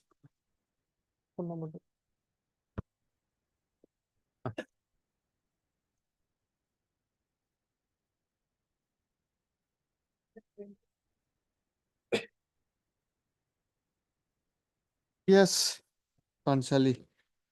What is this? This is Lordship against the conviction and sentence, Lordship. Initially, petitioner was convicted under section 341, 342, 354, and 325, Lordship.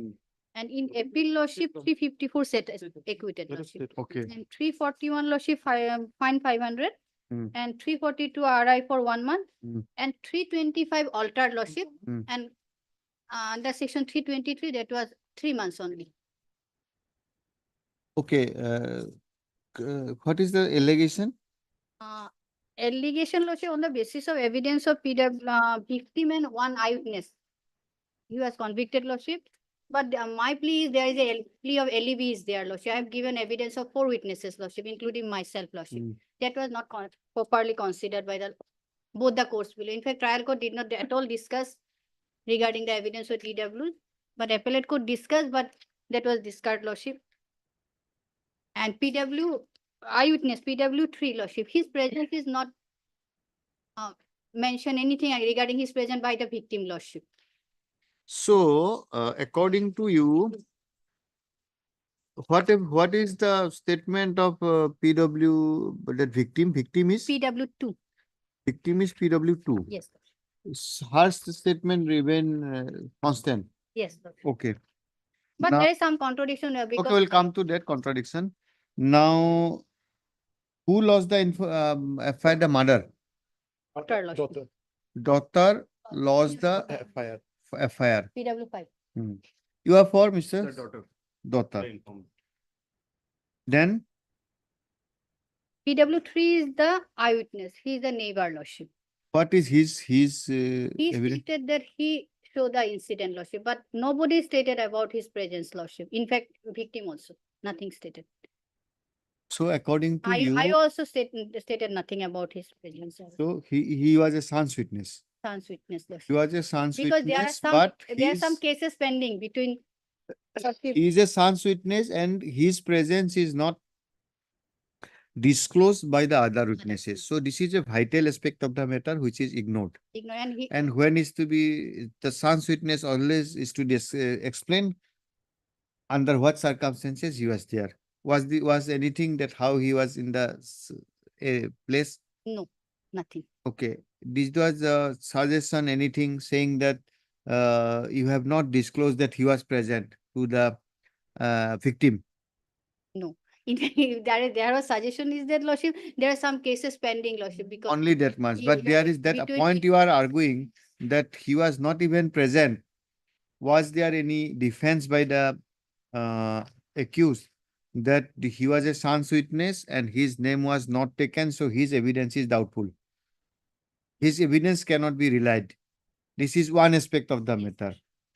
And what are the other grounds? That plea of alibi. Lordship. Plea of alibi, what is your evidence? Lordship, myself Hmm. and 3 other witness lordship. Who are they? How They they were cross-examined? See, one is with me lordship.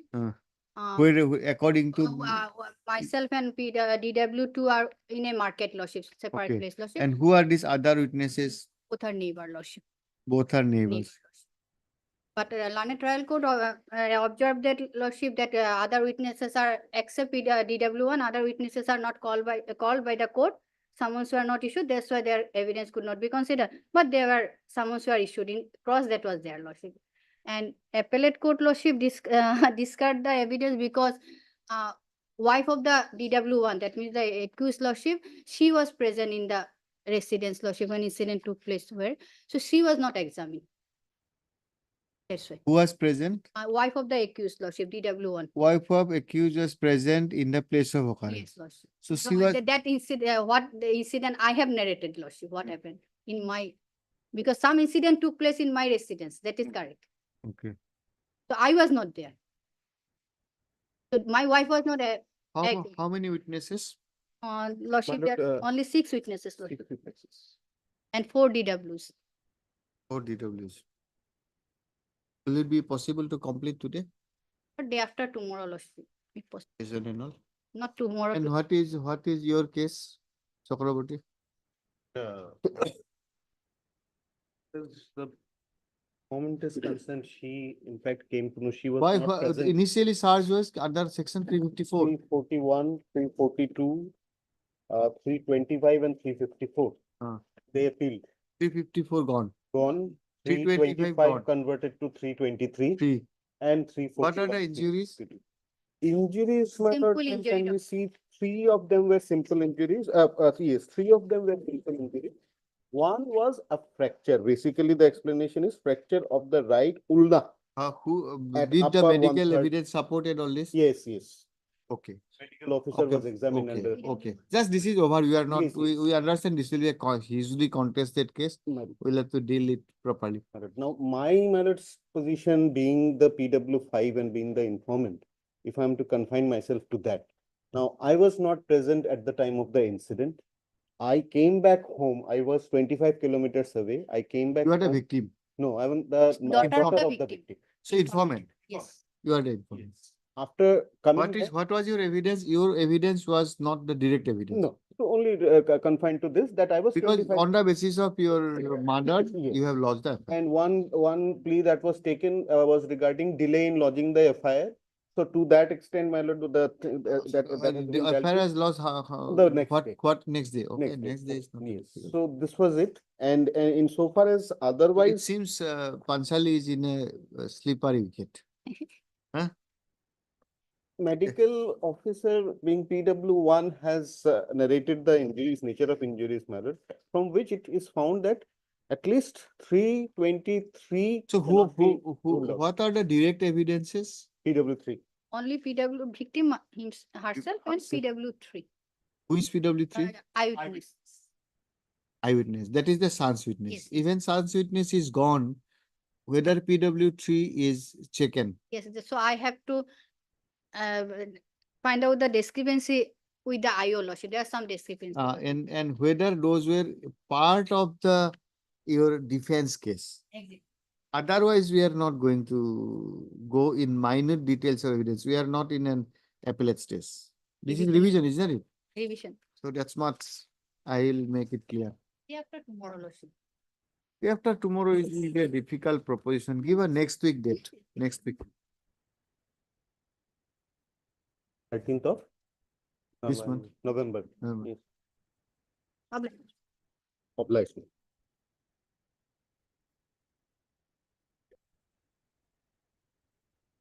The prayer of the London Council for the is this my country.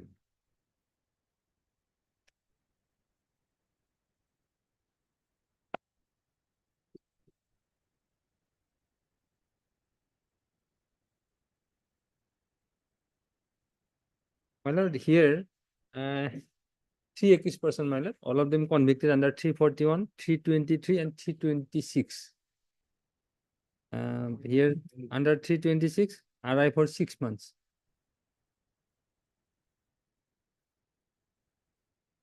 None appears for the petitioner on call. Accordingly, Mr. N. Deka, Learned Counsel, be appointed as amicus and list this matter on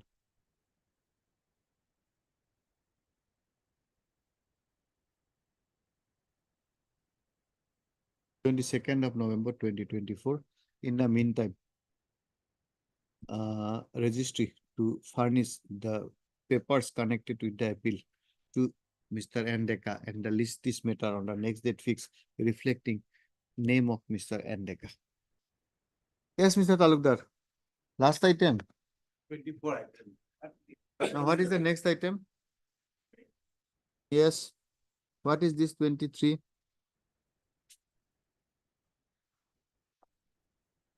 Again, conviction. Huh? 20?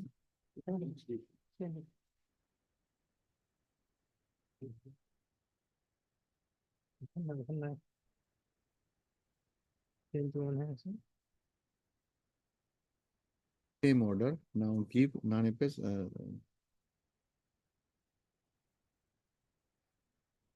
Ms. B. Sharma, Bijita Sharma, huh? Right. Now it is that. Give all other case also list in the orders column for fixing a date for hearing. For fixing a date of hearing. Huh?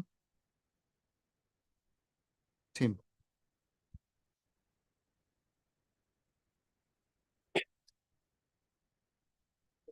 Yes, also revision against conviction, but what happened in this case, there are two revisions. The other revision has not come, that is criminal revision petition number 457. Two revisions filed by appellants, but common appellants. Common appellants, two revisions.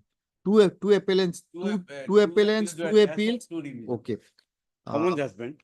It is submitted by Mr. D. Talukdar that another criminal revision petition being criminal revision petition number 457/13. 457 of 2013 is also pending against the same judgments and orders which are under challenge in the present case. First up, in view of the aforesaid, both the case be listed for hearing when 22nd. Or whatever, whenever. Huh? Already 3 matters were fixed. Last For part, convenience of the court. last part. 27th. One. Along with suspense.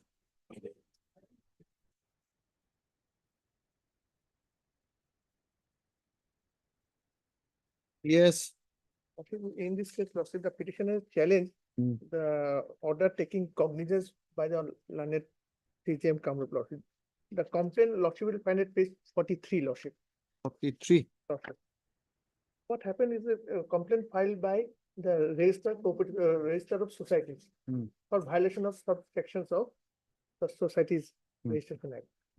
And the order, this complaint originated from the order passed by the register, which is at page 36, Lordship. This is the order from which the complaint originated. Page. Page 36. So complaint was lodged by whom? By the register of societies. Register of societies. Society. Now, who is representing them in this case? What happened? There's 3 respondents, Lordship. You are for the respondent. But your senior's name is shown is for the respondent. Oh, what happened, Lordship? Oh, I'm sorry. The missed case has been filed. I'm for the petitioner. I'm for the petitioner in the main petition. Okay, Chakraborty is there. Okay, yes, LP, yes. Missed case has been filed by the missed case number 283. That has been filed by the respondent number 3 in the main petition. Who is that? Who is? They are the member of the union. Our. Okay. Now what? I am Assam Rashtra Bhasha Prasar Samiti. Assam Rashtra Bhasha Prasar Samiti Karmi Sabha has filed the. What is their prayer?